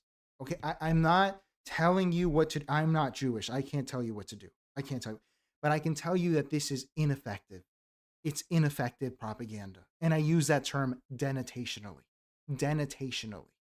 Okay, let's see how a group of obviously people who think that James Fishback, and they may be right, they may be wrong, is not a friend to the Jewish community, what their response is to him. Because this response is ridiculous, in my opinion. Long enough to realize you can't bring 1 red cent back from a country like this. Yes, I can. First of all, Yes, I can. No, you can't. They are angry at James Fishback for saying that he is going to sell the low-bearing Israeli bonds that Florida's pension fund is invested in. And that is something that I am annoyed at myself. I don't like that we're getting 2% on $380 million. We should have put that money somewhere else. And their way of combating this was printing out pictures of one of the most traumatic events in history, the Holocaust, right? They're printing out pictures of the Holocaust and showing them to James Fishback as if he's not aware of the Holocaust, as if we are not all aware of what the Holocaust is. I've been meaning to say this, dude, but Nick Fuentes on Piers Morgan, he kind of took the wind out of these sails. Okay? With my mom died in the Holly meme. This is trivializing an event. In my view, I'm not Jewish, I can't tell you.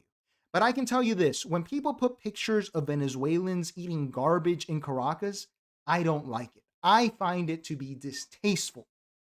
So when you pull up to protest James Fishback with printed pictures of the Holocaust, guys, aren't you trivializing the event a little bit? Because to anyone else, it looks bad. You can sue our administration. You can sue our administration. The Florida State Pension Fund falls squarely within that of the executive office of the governor. I will repatriate. Then why are you here? Then why are you here? And again, this is a great response. You're not going to be governor. Then why are you here? It's a valid question that Mr. Jaime Wetback poses. Mr. Fishback is right. Why are you here protesting with pictures of the Holocaust if you don't think I'm going to be a governor?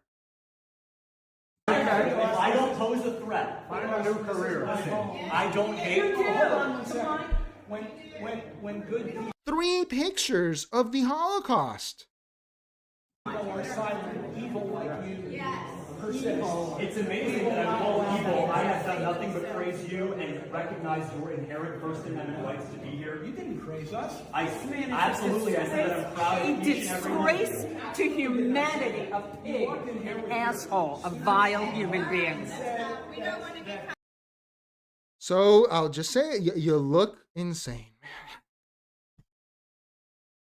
Listen, man, and people who are of the Jewish faith that watch the show, I'm always memeing. I'm saying the Goyim have gone insane. You know, my fellow Gentiles, we've gone insane.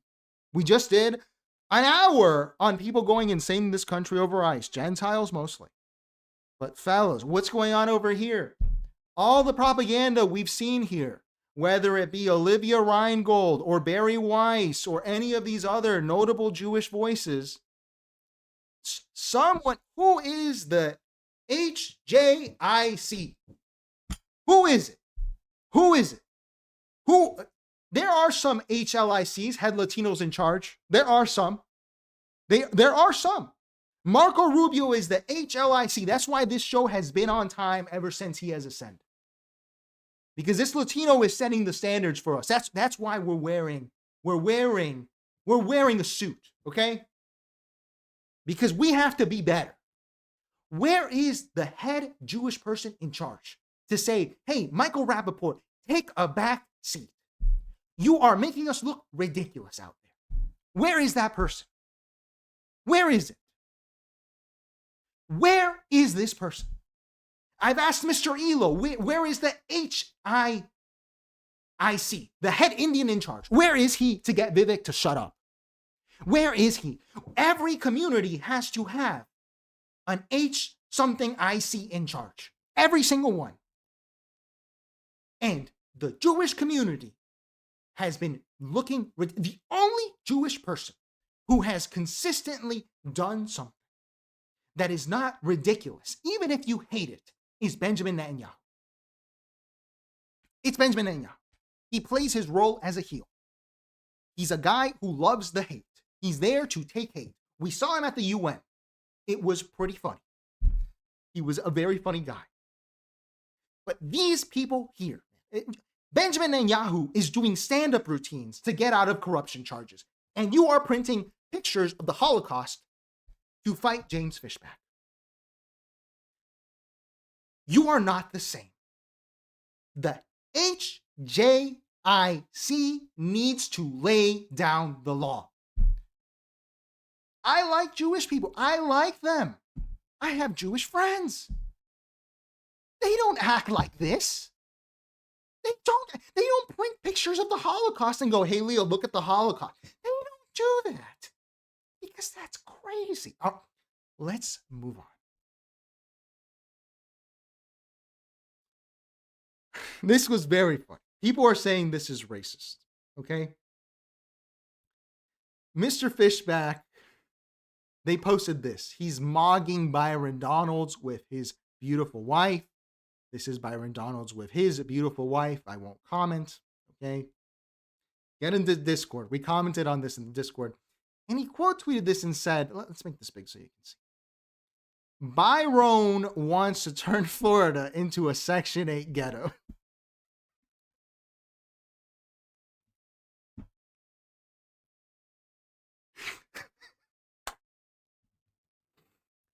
It's offensive. It's not nice. Okay, you shouldn't say this. Okay. He's not married. You're right, Gravity. Welcome. It's offensive.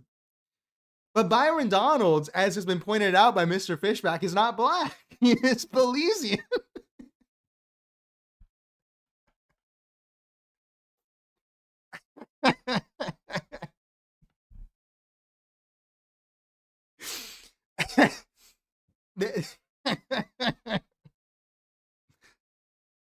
You guys know me. I love black people. I really don't have. I love black people. If you did this to a Latino, it'd be funny, man. I would be laughing at it. This is funny. This is funny. Offensive, but it gets attention. It gets the people going, right? That's so he's been on a roll on social media. This is getting impressions. It's getting views. He also tweeted this. This is a video out of El Salvador. I've been there. Okay. This is in Surf City. Prisoners are being made to clean up the beach. And James Fishback said here, as Florida governor, I'm bringing back the chain gangs to clean up our beaches and streets. Okay? So if you have your copy of Oh Brother, Where Art Thou, pop that in. Because these beaches are going to be looking spick and span in this country, in this state. No more cigarette butts on the beach. James Fishback is really tapping into his Latino-ness. This is Bukele policy being put forth from Florida. Okay. He also put out this. I was very impressed to see this. We don't have many politicians who would say something like this in Florida. Rick Scott famously. Rick Scott famously banned bump stocks and binary triggers. If you are old enough to die for our country, you are old enough to buy an AR-15 223 with a bump stock the day you want it. No waiting periods, no red flag laws.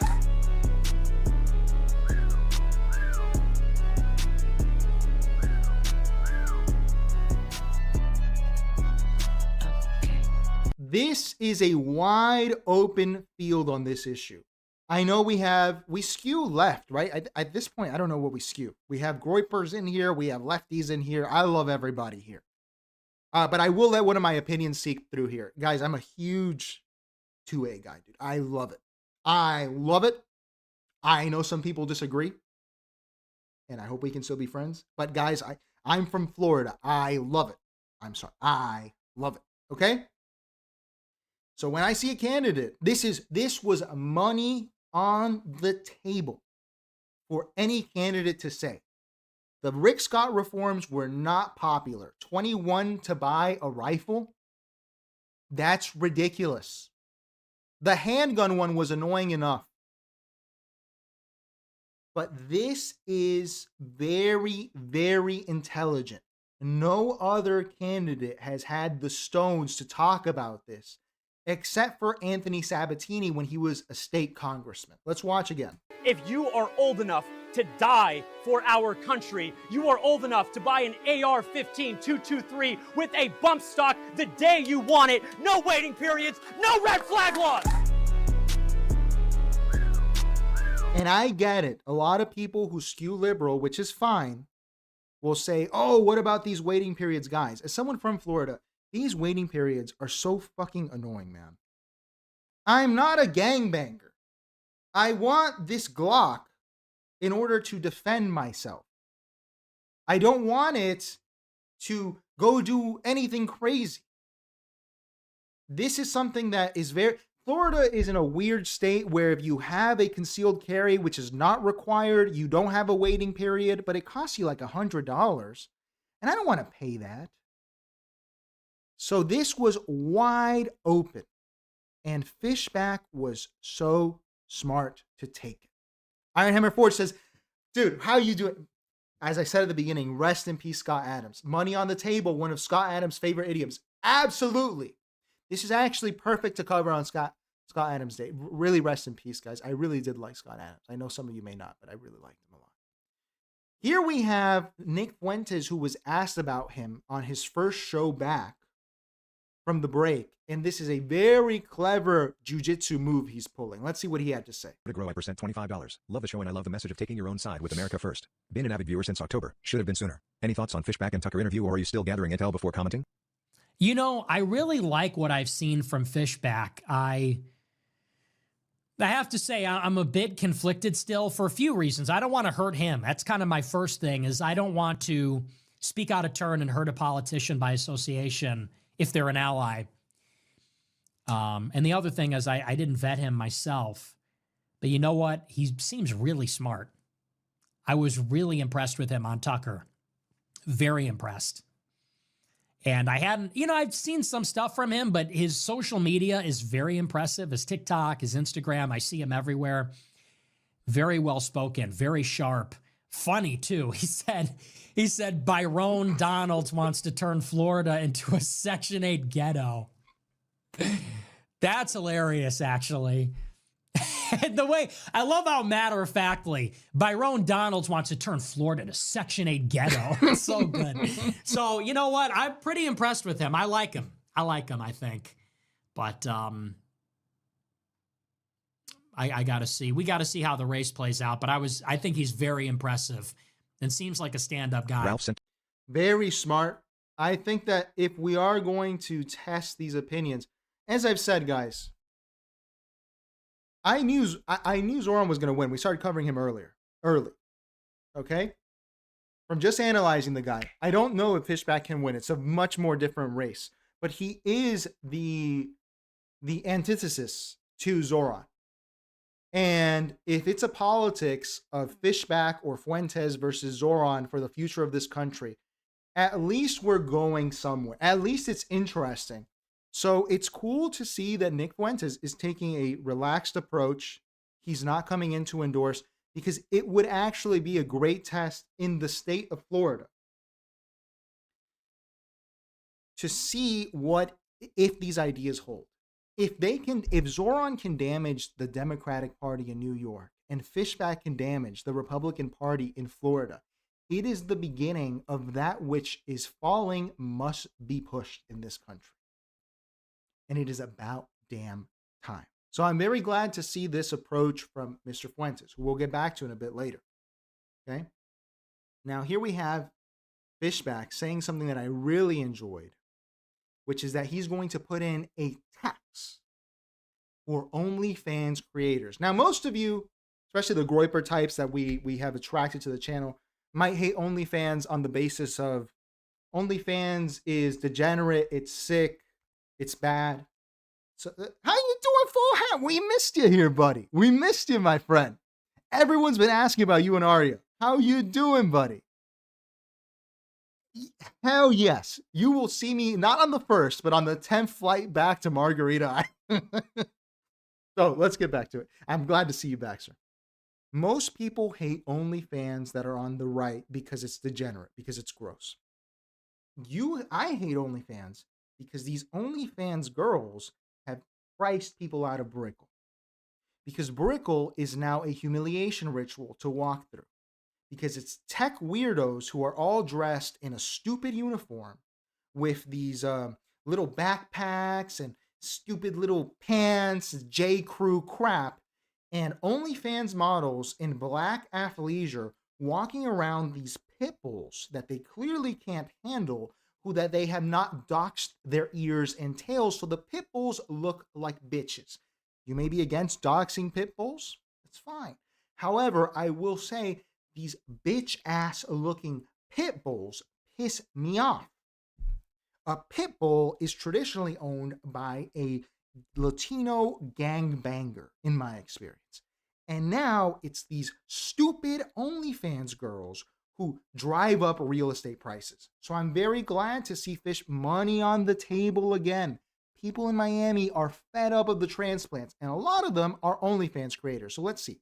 I want to break some news here with you, Joel. I hadn't planned to do this, but allow me to do it, Go. which is that as Florida governor in year one, I will push for the first of its kind OnlyFans sin tax. If you are a so-called OnlyFans creator in Florida, you are going to pay 50% to the state on whatever you so-called earn via that online degeneracy platform. And that money will be used to fund our education system, will be used to fund the crisis pregnancy centers, will be used to fund the first of its kind mental health czar for men in particular, because men have been told for far too long that they are guilty of masculinity, that they are guilty of all of society's ills. I'm not going to stand for that slanderous lie. What I'm going to do is I am going to end this lie that toxic masculinity is responsible for all the sins and ills of society. If you're an OnlyFans model and you reside in Florida, get ready to pay 50% of your income to the state. It is called a sin tax because it is a sin, number one. But the purpose of a sin tax in economics is to disincentivize and deter a behavior. And yes, as Florida governor, I don't want young women who could otherwise be mothers, raising families, rearing children. All right. There we get a little bit moralistic. Everything says we should call it the hoe tax.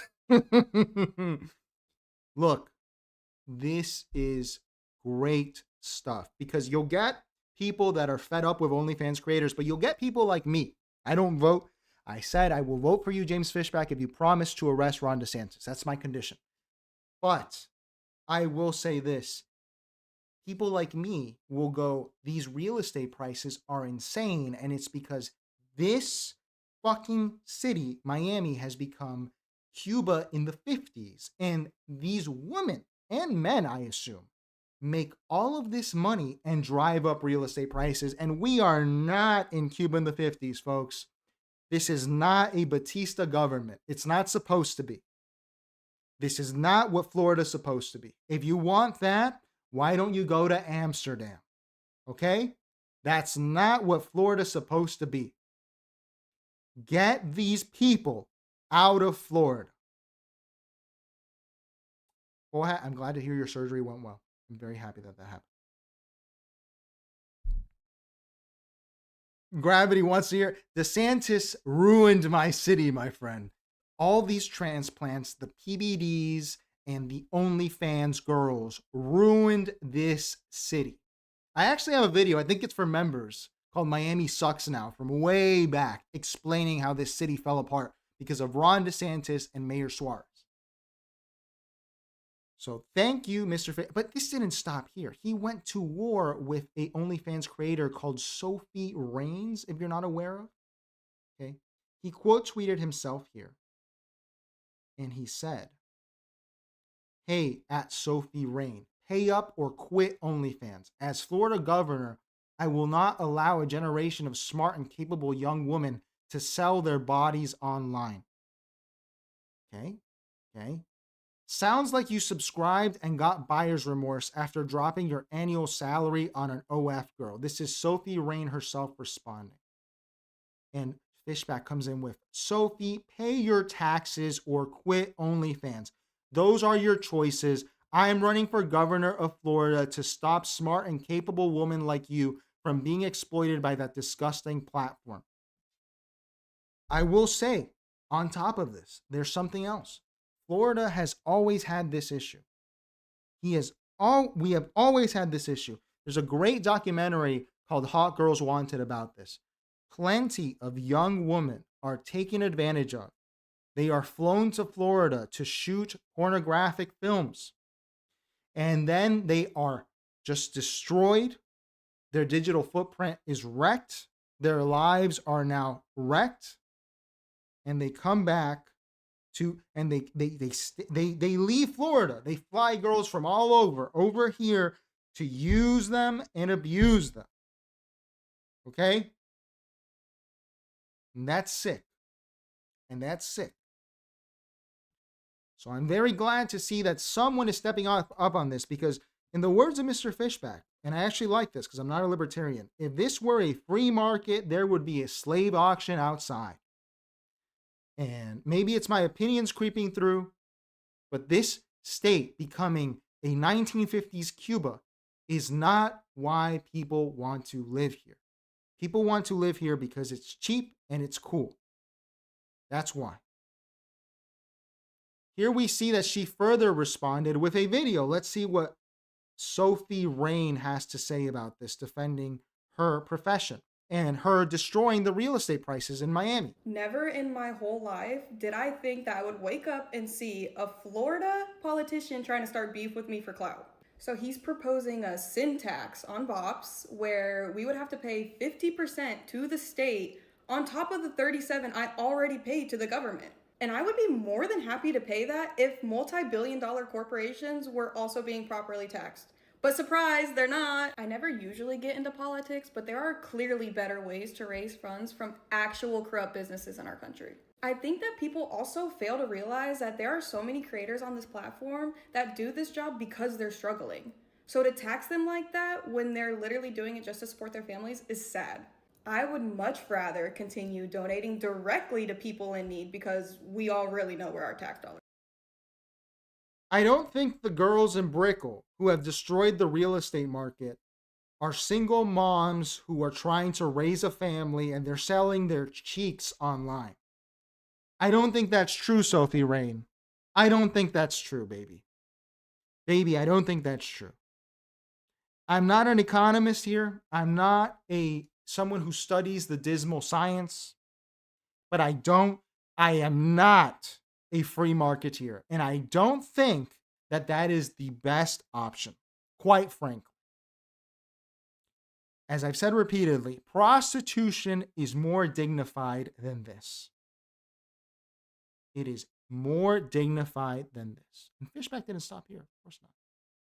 He made an edit here with her video. This guy is fast and smart. And so if I'm governor of Florida, if I'm elected on August 18th, 2026, as the Republican candidate to succeed Ron DeSantis, we're passing a 50% tax on all OnlyFans income. And guess what? For Sophie Rain, who is a proud resident of Florida, that means she's going to have to pay $42 million. $42 million to the state of Florida, which I'm going to use for two purposes. We're going to increase public school teacher pay, and we're going to improve school lunches, something that Michelle Obama promised and never got around to. Money on the table. Tax digital prostitution to fund teacher pay. That is more respectable than the Florida lottery, which is supposed to be used for education. And I'm sure some of it is. Teacher pay and school lunches, which are a disaster in this state. This man is moving very smart. Now, we have him here. This is our final updates on the guy. Here he is talking about the state of our schools, which I have to admit, dude, I saw this in my life at these schools. I went to public school my whole life, and I saw it through other people who went later on. The quality has declined. Ghetto cultural degeneracy. It has taken over large parts of our state. It is perhaps most virulent in our public schools. Kids who walk in with jeans sagging down to the knees, they got an AirPod, they got a vape, they're cursing, they're fighting. That has to end. And as governor, I'm gonna do a couple things. Number one is zero tolerance for fighting. You start a fight, you're getting expelled. We're not doing this alternative track where you're gonna get mentored with emotional social learning. You're gonna get expelled. And then you and your mom can figure out where you're gonna go. Ghetto cultural. Now, some of you might say, what is he talking about, this ghetto culture? This is also money on the table. Why? Because when we had the shooting in Broward, which he's from Broward, where was this? This was at Marjorie Stoneman Douglas High. The reason that this happened, this shooting, is because Florida has this stupid program where if you're sick, where if you have some sort of disciplinary issue in Florida, Ron DeSantis supposedly eliminated this. You don't get kicked out. You get a therapist. You get to be, they're not going to kick you out because that would be bad. Okay? And what did that end up doing? It ended up killing tens of children. I was 1 year into college. That could have been me. That could have been me. Dead because our government does not give a shit about young people in this state. And here he is speaking a message. I wish he would tie it into Marjorie Stoneman because it's money on the table. And he's saying it's a ghetto culture, putting all that aside. Nicholas Cruz, I don't know if he was a ghetto guy. This culture of rehabilitation with violent children has led to the deaths of children in Florida public schools. No, I didn't go to that high school, Mr. Elu, but I'm just saying, dude, I'm 45 minutes from that school. It's 45 minutes north. It could have happened to any one of us. My graduating class in high school, we all had a moment where we were like, wow, that's crazy. That could have been us. That could have been us. A year away and another school, and it could have been us. And these sick people allowed it. They allowed it. All right. And finally, very smart of him, appearing on TMZ today. Here he is continuing the beef with Sophie Rain. They can make enough money to live comfortably and be around their children all the time.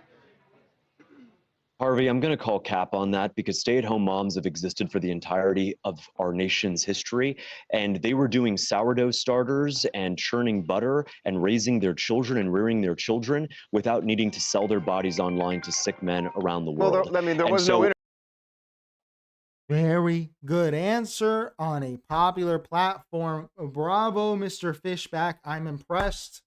I'm impressed with your progress. I'm very impressed. Now, let's get to Nick Fuentes. What? We have Nick Fuentes news? Of course we have Nick Fuentes news, man. I see that I've lost some subscribers. I assume it's people that only read the title, as usual. Or maybe it was the ICE thing and me calling everyone crazy. It's fine, dude. If you're dissuaded by analysis and titles, guys, it's not okay. Yeah, you shouldn't be here. We have to talk about Nick Fuentes because he went on several rants here that are worth watching about the raid on Nicolas Maduro and the actions of the United States in Cuba, Venezuela, and Greenland and Panama. Now, before we get into it, I have to say I'm not a libertarian. I'm not an anti-interventionist. I'm not an interventionist either. We're doing analysis here. And as part of analysis, what I want to say here is this, and I saw it in myself. The raid on Nicolas Maduro may have kicked Iraq War syndrome. If you're not aware, after the Vietnam War, there was this thing called Vietnam syndrome, where the United States really could not, hippies and young people were against foreign interventions because they saw the disaster of Vietnam. With millennials and Zoomers who lived it vicariously or grew up in the era of it, this happened with Iraq too. I don't mean Iraq 2, TOO, I mean Iraq War 2. Okay? And I think that, and you guys saw me looking at the AI telly explaining this raid. This raid on Nicolas Maduro and my introduction to the invisible plane has really made me reassess the United States and its military capacity. I'm not saying whether it's good or bad, guys. You can be anti-intervention or pro-intervention. But what I can say now for sure is that the tired old Iraq-based anti-war language is going to lose steam because this raid has shown people that intervention is possible, profitable, and not difficult for the country that, oh, hang on, wait, you have sand pads and man pads? Oh, you have drones? Oh, well, guess what? I have the invisible plane, the plane that is invisible. You can't see the plane as it bombs you. You can't see it. If you can't see the plane, then it's over. The conversation is over. So, I'm sure a lot of people had thoughts like this, whether analysis or not. And Nick Fuentes has come on the side here of saying that, and for a lot of people, it was unexpected because he's always portrayed himself as anti-intervention because it's not good for America's interest. He is now endorsing what is some people call a neocon position. But was James K. Polk a neocon? Was FDR a neocon? Was Abraham Lincoln a neocon? Was Ronald Reagan a neocon? Who else? Were these people neocons? No, they were just interventionists. They were interventionists. So let's see what Nick Fuentes has to say about this. We have to say, can I just say, I take immense pride in this operation as an American, and I really don't understand how you can't. Because this is such a sophisticated, such an ambitious, such an awesome exercise of military force. I really question what kind of person you are if you can't take pride in it just by itself. Forget for a moment about the significance of it, the ramifications, the ideological or moral dimension. Forget about all that for just a second. My first reaction when I saw this, because I woke up in the morning a few hours after it took place, I felt pride as an American because no other country can do this. This is a Now, I didn't feel pride. I'm going to interrupt here. I stayed up late. I fell asleep 15 minutes before he was captured. I didn't feel pride. I felt shock and awe. I was, what the fuck? I didn't know America could do this. How the hell did they pull this off? What the hell? But I understand if people are American, like Nick Fuentes, and don't really have a connection with Venezuela, they would wake up with pride. They'd be like, what the fuck? We did it, you know? For me, it was, what the hell is, how did you do this? Oh my God. Level of joint operations combining Navy, Air Force, Special Forces. No other country on earth can do anything like this. It's awesome. We parked an aircraft carrier, 20,000 troops off the coast for 6 months. We lit up their boats, lit up their territory, and then like lightning, we went in 2 hours. Air defenses turned off. Internet, literally the lights, the electrical grid turned off. 150 aircraft flying constantly from aircraft carriers to shut down all the radar, drown out all the sound. We go in, we catch him. We literally pulled him out of his bed in his pajamas like a fucking bitch. Do you know how oralist that is? How do you not love that as an American? Because, look, I get some of the arguments against this. You say this is American empire. People say this is unnecessary. This is warmongering, this, that, or the other. At the end of the day, this is a criminal regime. They're literally socialists. People are saying this is a Catholic country. Okay, nominally. But it's a socialist country. It's built on this people's revolution. It's a bunch of corrupt gangsters. The country literally runs on drug trafficking, kidnapping, selling what little oil they can even get out of the ground.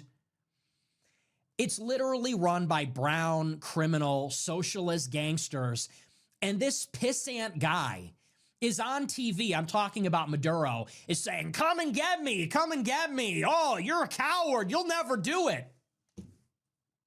Knock, knock, United States of America, bitch. We come in literally in the middle of the night, take the covers off the bed, and we pull him and his wife out of the bed in the middle of the night in their pajamas. She's got a black eye. Just punch his wife for good measure. Like a fucking bitch. Load him up on the helicopter, deliver him to the emperor in a sack. Delivered to Guantanamo Bay and then the Imperial City in a fucking bag for the president of the United States. Kicked, falls out of the bag, looks up. Yeah, that's the president of the world, bro. So, I saw Mr. Elu say, and it's true, I guess Ronald Reagan does kind of count as a neocon because he was surrounded by them, right? But is he traditionally thought as one? You know, I hate everything says invisible planes. Look, I'm going to be very real with you here. And we do analysis on this show.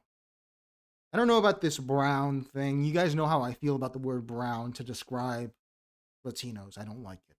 I don't like it being used on anyone, honestly. But I will say that if you're Venezuelan, if you followed this, these guys are nominally Catholic. That is true. I showed you that they do Santeria bullshit, okay? But they are also nominally socialist. And even the left admits this, okay? Maduro is not a socialist. I won't go as far as to say that he is a drug dealer. This is where I part ways a little bit. However, his family is. His nephews were arrested for drug dealing in Haiti. And they were traded in a prisoner swap. They had them dead to rights. This is facts. Look it up. If you're not Venezuelan, you may not know. Now, when we get to Alex Saab, that's a whole other story. Right? Delcy Rodriguez, the current president of Venezuela, her largest scandal was literally shipping tons of gold to be sold illegally in Spain. This is gold that belongs to the Venezuelan people, to people like my parents. Gold that was brought back from New York to Venezuela for their sovereignty. She took it and sold it in Spain illegally. The people's wealth. That gold is in Dubai now. That gold is in, I'm sure it's in Miami. It's in Turkey. These people that are in charge, I won't say Maduro because I'm not sure if he firsthand is involved with this stuff. My parents will disagree with me on this, but I'm not sure. However, it is impossible for people to claim, in my view, that this is because it is a socialist government. Read the left. Read Jacobin. They admit it's not a socialist government. So this is a somewhat accurate assessment of the Venezuelan government at this point, guys. I know some of these charges are ridiculous. Okay, like the machine gun charges on Maduro, they're a little ridiculous. I will be the first to admit. However, guys, if you're anti-interventionist, you have to make a better argument here. Because if you're saying we can't intervene because they're socialists, well, I have news for you. I don't think they're socialists. I think they're straight up criminals. There are socialists in Seychelles. There are democratic socialists or social democrats in Norway and Iceland. Do they sell gold bars that belong to the people illegally? Do they have a military that is involved in the drug trade? Not to America. Not with fentanyl, in my opinion. But with Europe? Maybe. But I don't think to this degree. Let's continue.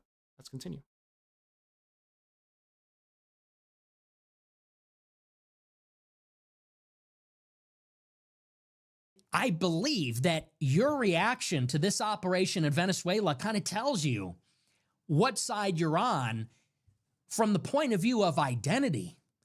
One of my favorite heuristics or axioms that I like to say on this show is that we have to learn to take our own side. What does that mean? Who are you? Where were you born? Where were your parents born? What color is your skin? What religion are you? Me? The color of my skin is white. I was born in America. My parents were born in America. 3 out of 4 of my grandparents, their ancestors came from Europe. European domination of the globe is good for me.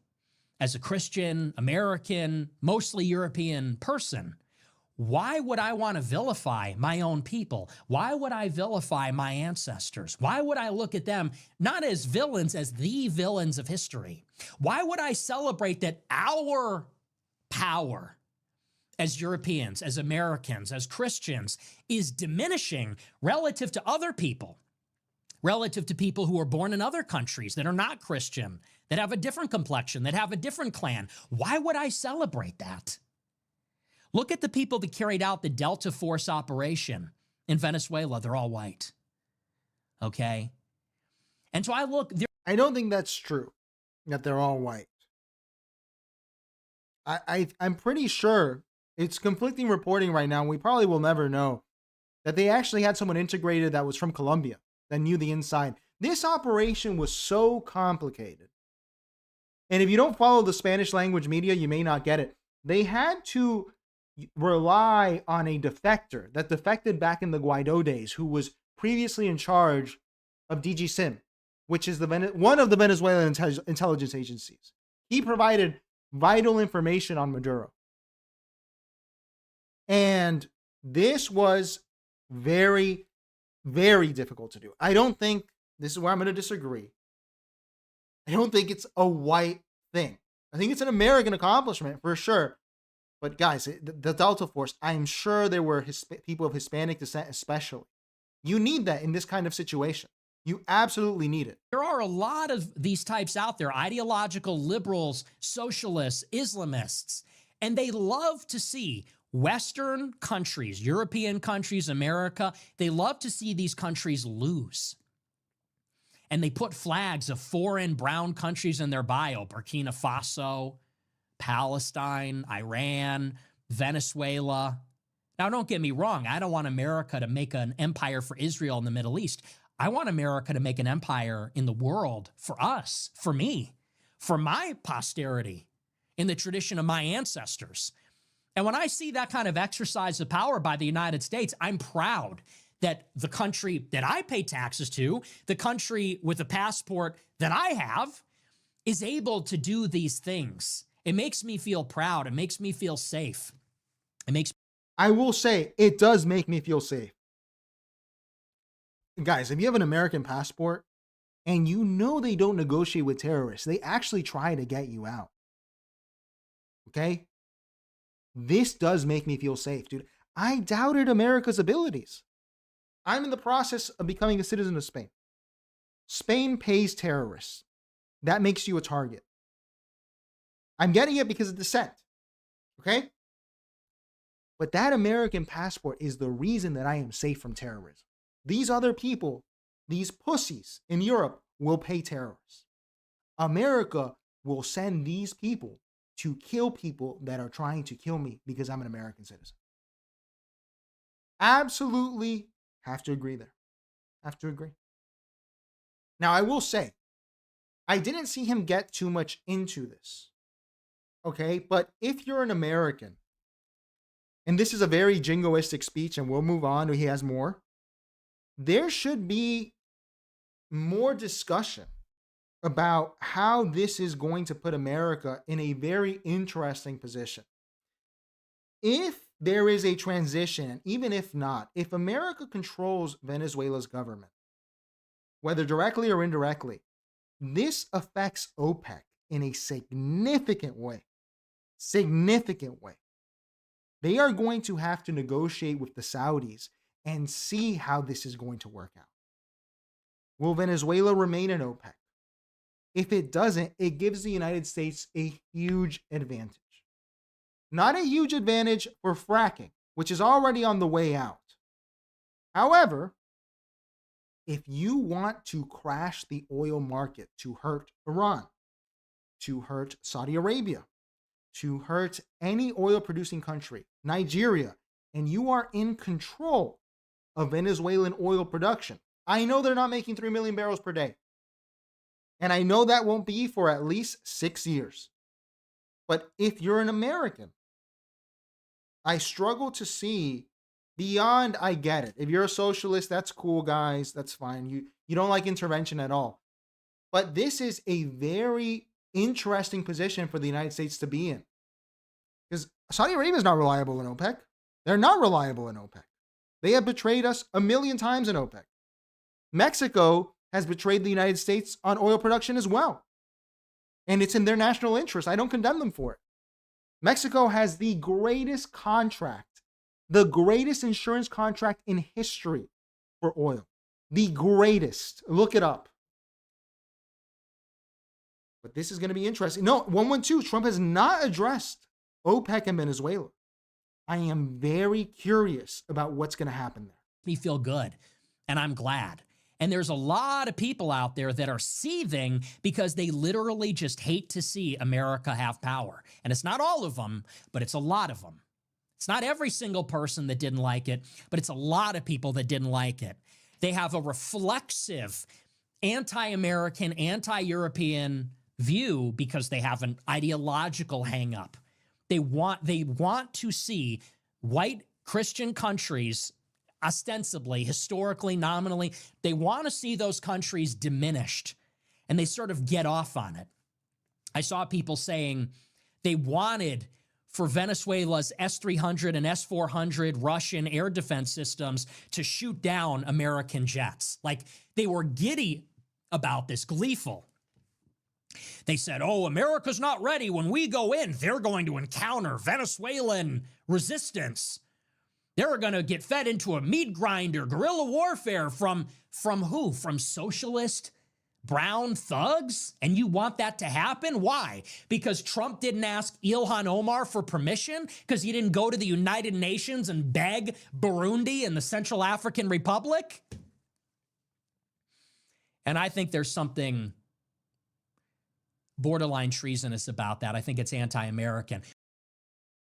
I have to say, and I really thought, and maybe it's my low IQ third world Venezuelan heritage, but I will say this to Americans, and this is why I'm confused about the American reaction. I wouldn't put it how Fuentes is putting it, saying that people want the United States to fail. But I want to say this.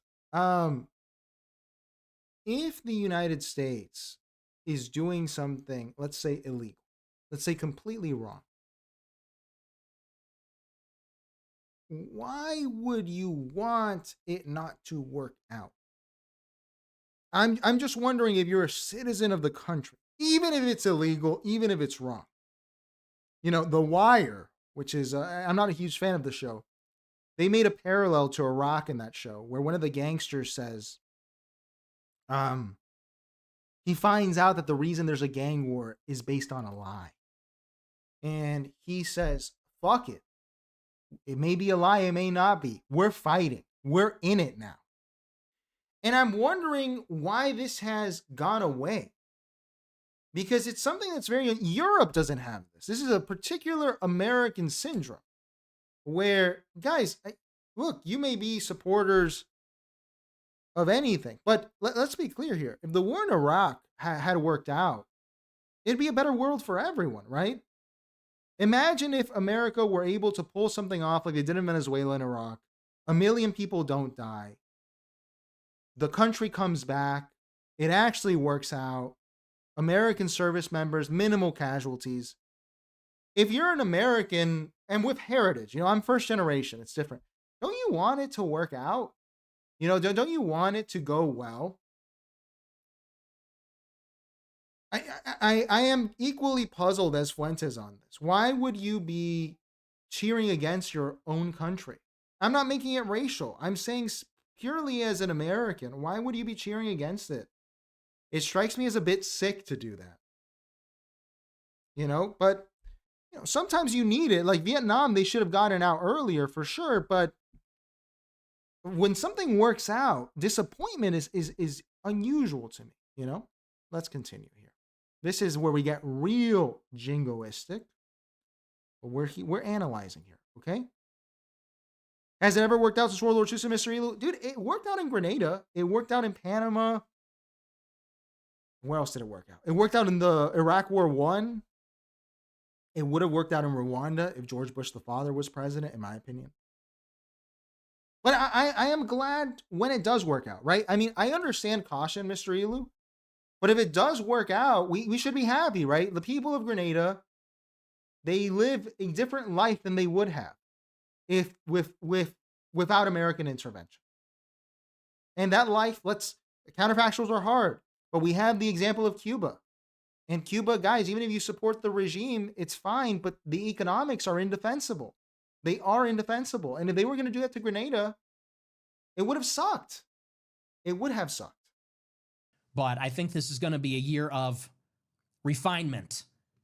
And we have to lay down the law that this is a right-wing movement. It is an Israel-critical movement. We seek to counter Jewish power and the Jewish oligarchy, but it is a right-wing realist movement. It is a pro-America movement. It is a movement that is not naive about the nature of the world and the nature of other countries. And if you think this is a place where we're going to come around and tell America to get to the back of the line and submit their concerns to the United Nations, and we're going to go and cape and die for the sovereignty of third world countries filled with illiterate peasants that don't even know how to read or write, this is just not the movement for you. Communists, liberals, leftists, that's down the hall to the left. If you're some kind of America hater from some third world country, if you're from Europe, you hate American power, you're threatened by American power, this is not the movement for you. This is a movement for U.S. citizens. This is a movement for Americans.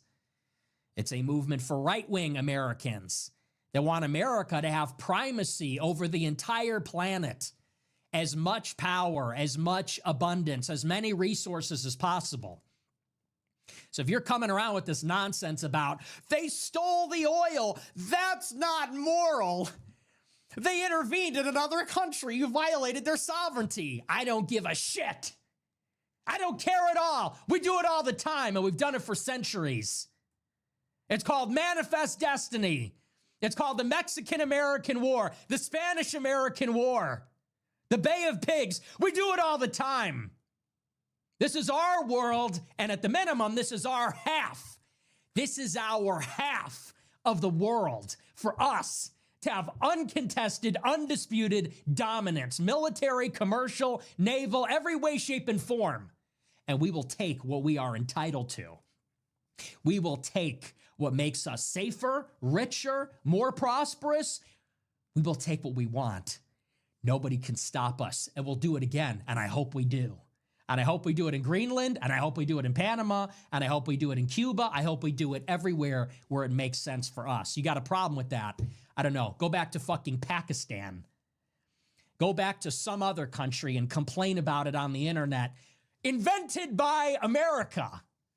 So anyway, I don't know if I want to hear the comments. Botted the dislikes on Telegram award. Pakistanis botted the dislikes on Telegram. It means nothing. We could kidnap your leader too, if it was necessary. Now, the reason I hate international relations is because it kind of leads to these mentalities like realism, liberalism, and constructivism. Nick Fuentes identifies as a realist. I've always thought these theories were bunk. However, what I will say is this, is that I'm not a realist. I'm not any of this. I think that this is real life. I think there's real life. Okay? And while this is very jingoistic, and I don't agree that this is something to be taken lightly, because he's kind of making light of it. Okay? I do care that Venezuelan oil is bought at the market rate by the United States, which is what's happening. That is the smart way of doing things. I do care that these limited operations are being conducted in this way. I don't know about all the Jewish oligarchy stuff, I'm not really into that. But I will say overall, this message, man, like how can you make it so... The jingoism is what I don't like to see people descend into, because when you're this jingoistic, the problem is that it results in catastrophe. If you can do a limited operation that does something like this, and then you get to buy oil at a market rate and help rebuild a country's oil infrastructure, take their seat in OPEC, take a real stake in their oil industry. I would still want to see a 51-49 split as pioneered by Enrico Mattei with Venezuela. But if you can do that, if you can also revive the heavy crude processing plants in Houston, and you can do this all, maybe it's not exactly legal, but it's not exactly illegal. It's sort of extra legal. That is something smart. Now, if the United States, because this is where it gets jingoistic, you annex Cuba. What is there in Cuba? Let's say you annex Cuba. Let's say you do. There's nickel. You have nickel. I guess with Russia sanctioned, the nickel is good to have, so a nickel producer. It's a great location. You can have resorts, tobacco. Americans don't smoke. Partially, that's why I hope they don't annex Cuba, because they would kill that industry, and it's a great industry. Sugar cane, we have that in Florida, unfortunately. Panama, the canal, obviously of strategic interest. You want to take a stake in it.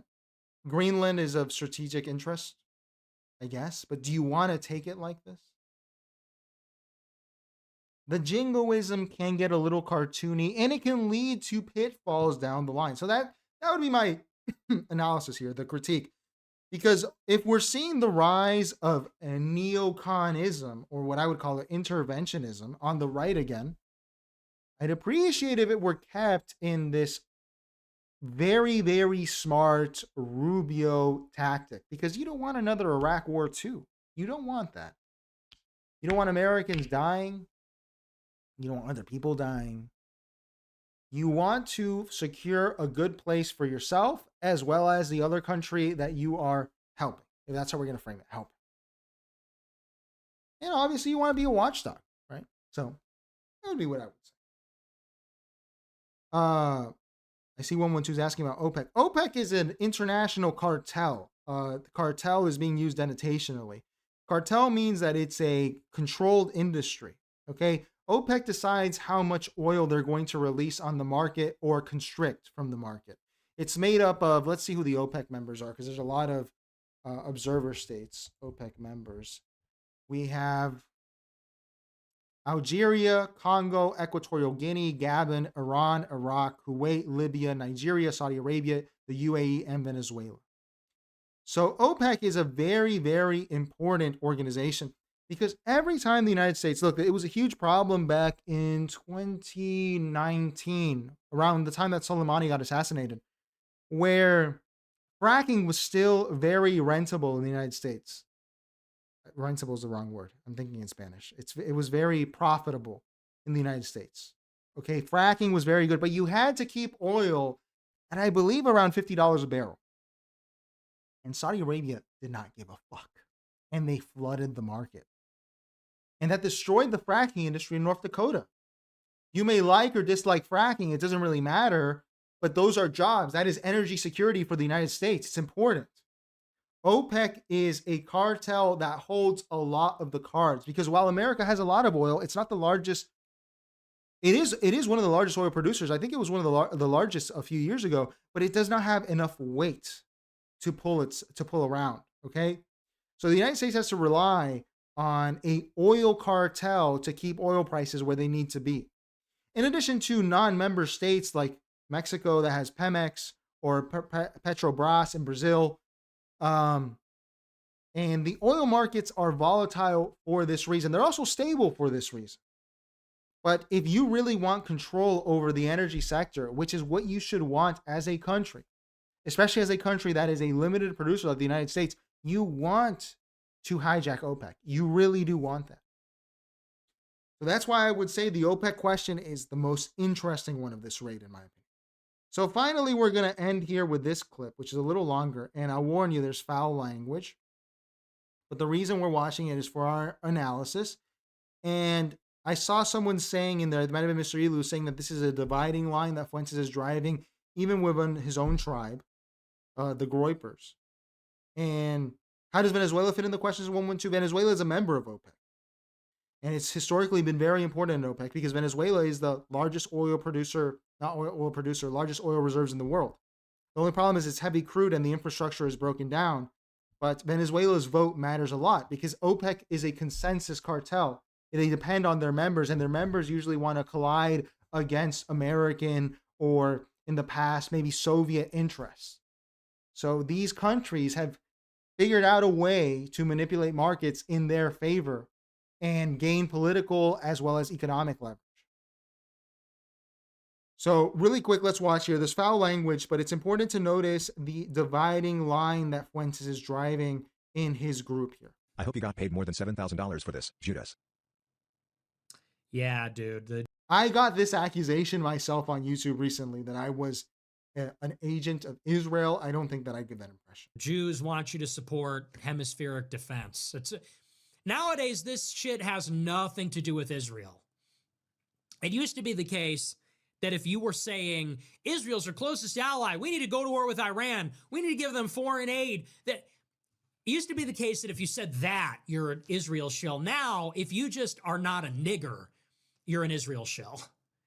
If you're not like some socialist nigger who's like, down with America, we can't do anything. Like, if you're not just some like cocksucking left-wing communist, you know, oh, $7,000, he took the paycheck. Fuck you. Fuck you, left-wing scum. I hope you fucking die. Fuck left-wing scum. Third worldists, get the fuck out of my country. If you're not from here, opinion discarded. Fuck you. That's what I have to say about that. America First goes against all of these fronts. I'm not your boy, okay? Just because I'm critical of Israel doesn't mean I'm some Muslim's boy. Doesn't mean I'm some left-wing fucking turd worldist. Fuck you. It's about American power. We want an empire. That's who we are. We're Rome. You know, that's what white people have always been. Expansion. As Spengler wrote, Faustian civilization is embodied in the infinitesimal principle, in calculus and flying buttresses, in the music of Mozart.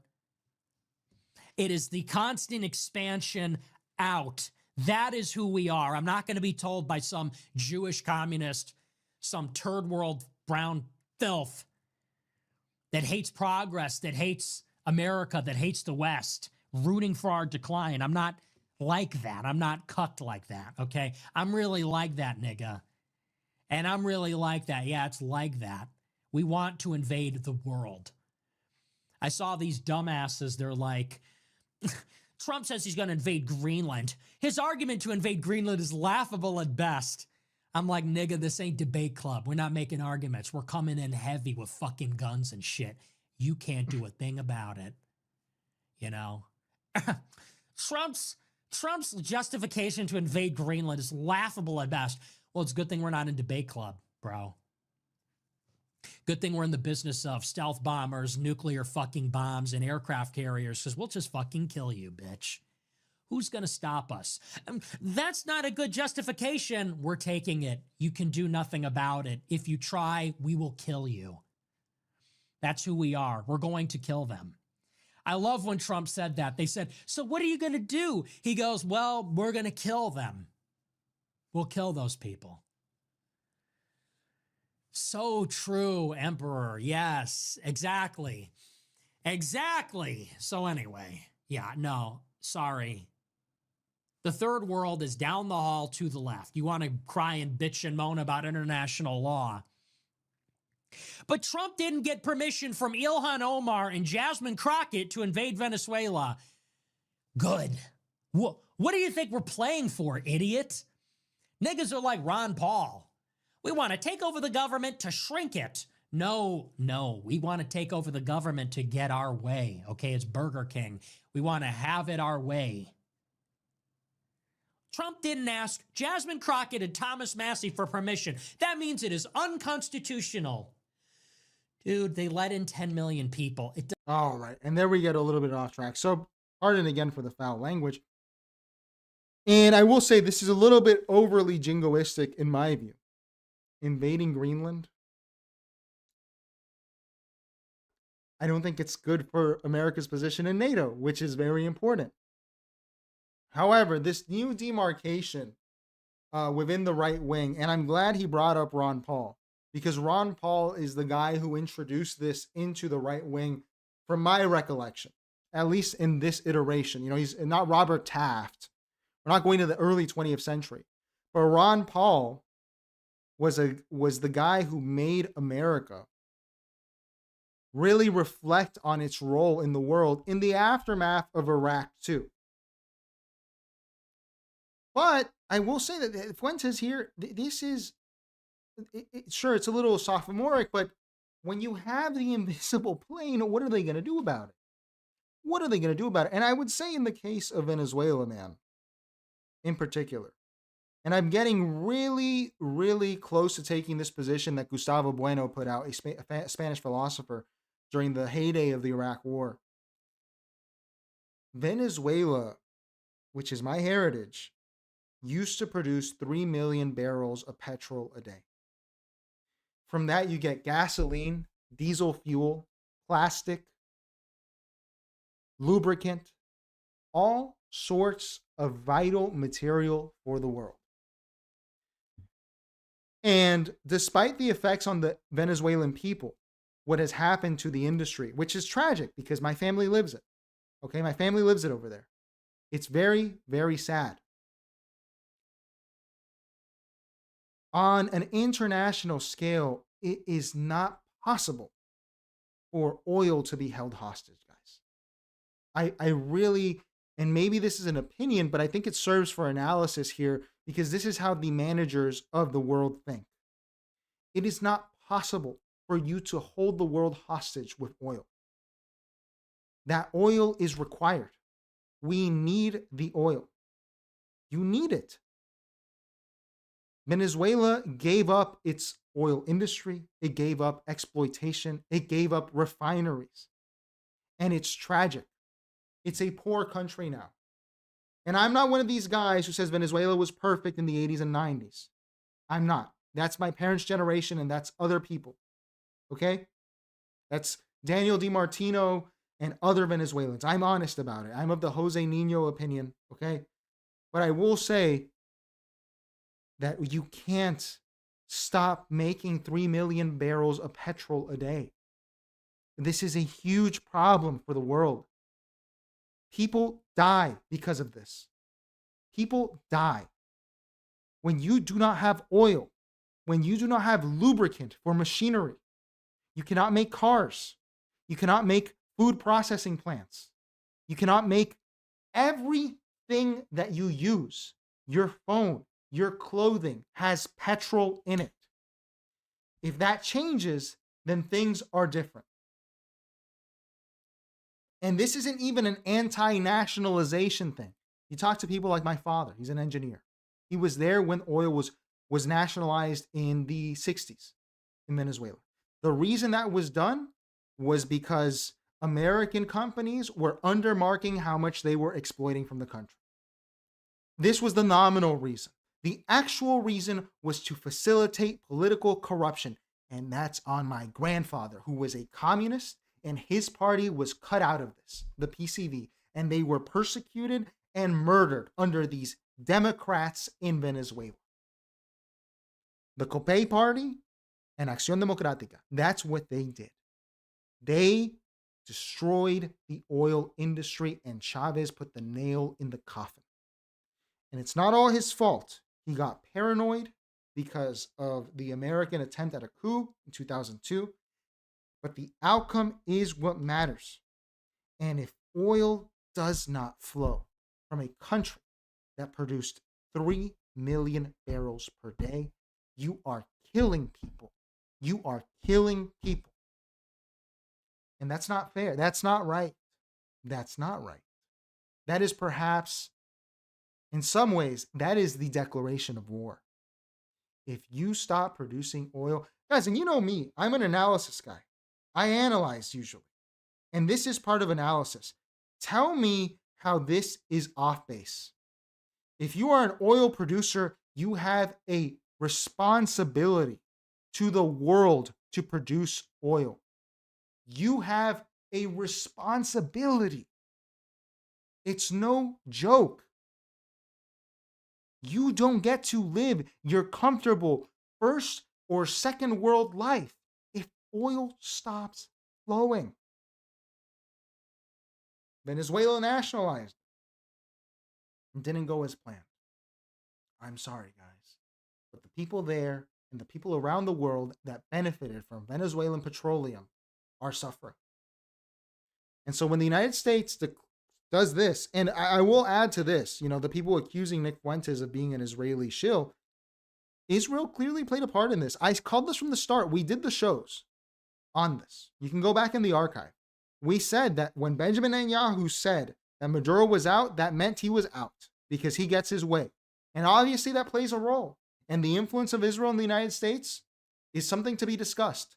However, regardless of Netanyahu saying Venezuela supports Hezbollah and Iran, I am doubtful of that. I'm sure it's used for financing and for dirty bank accounts and for dirty passports. But oil must circulate for the world to exist. This is the genius of Enrico Mattei, the Italian oil magnate who went around helping Soviet and third world countries like Algeria produce oil because he saw it as more valuable to produce oil than take sides politically. And he was murdered by the Central Intelligence Agency because of it. Oil it's not a funky business, dude. You have to be willing to produce. Otherwise, don't get into it. Don't get into it. With that, everybody, we're a little bit over time, but this was an interesting show, man. I can't believe this to me is fascinating. Let me see how many subscribers we lost. And I don't mind this because this is culling the herd. Because I want people here who are thinkers. I don't want people that are going to get mad. Yeah, we lost 3 subscribers. I don't want people who are going to get mad based on a title or based on analysis. If you disagree with me, join the Discord and we can talk about it. I love talking about it. I don't love debating, but I love talking about it. And we have a great relationship here where we have people who are groypers, people who are Republicans, people who are Democrats, people who are socialists, people who are communists, Stalinists, and we all get along. So if you really can't take the heat, then feel free, man. There's no problem with that. I don't want people who are going to react because of a title or because you don't agree with analysis. Just fight about it. Ironhammer Forces, did you talk about the MEK bombing at LA, Iran protest? Interesting story. I did not talk about it. I will say, guys, I'd love to talk about Iran, but I'm not as familiar with it as Venezuela. I'd like to provide you alpha. Maybe I can do some follow-up on it, some catching up. I would like to talk about it, but guys, I really am not comfortable talking to you guys about stuff that I'm not 100% sure on, But Iran, I've been watching. Rest assured, I've been watching. So let me do the plugs again. Here's our Discord. Link is in the description. Join the Discord if you want to fight. So join the Discord if you want to talk about stuff. Here's our Patreon, which is $5 or $20 a month. We get a new video tomorrow about the movie Syriana, which is very appropriate for this. $5 or $20 gets you access to the King Leo Movie Club, or if you get the $10 membership on YouTube, you get it too. But why would you do that when you can get it for $5 on Patreon? Arbitrage. And we have the What Would a Postmodernist Do bracelet on Coffee. That's available. Those are all links below. So I appreciate everyone tuning in. Remember, guys, I'm sorry we couldn't get to too many chats because we've had heavy days this month, and it's only the beginning. But rest assured, I rewatch the shows and I read all the chats for interest. And if you make a financial contribution, there you see 112s in the Chiron. You will be put on there too. I appreciate you guys, and I will see you tomorrow. Change the world. My final message. Goodbye.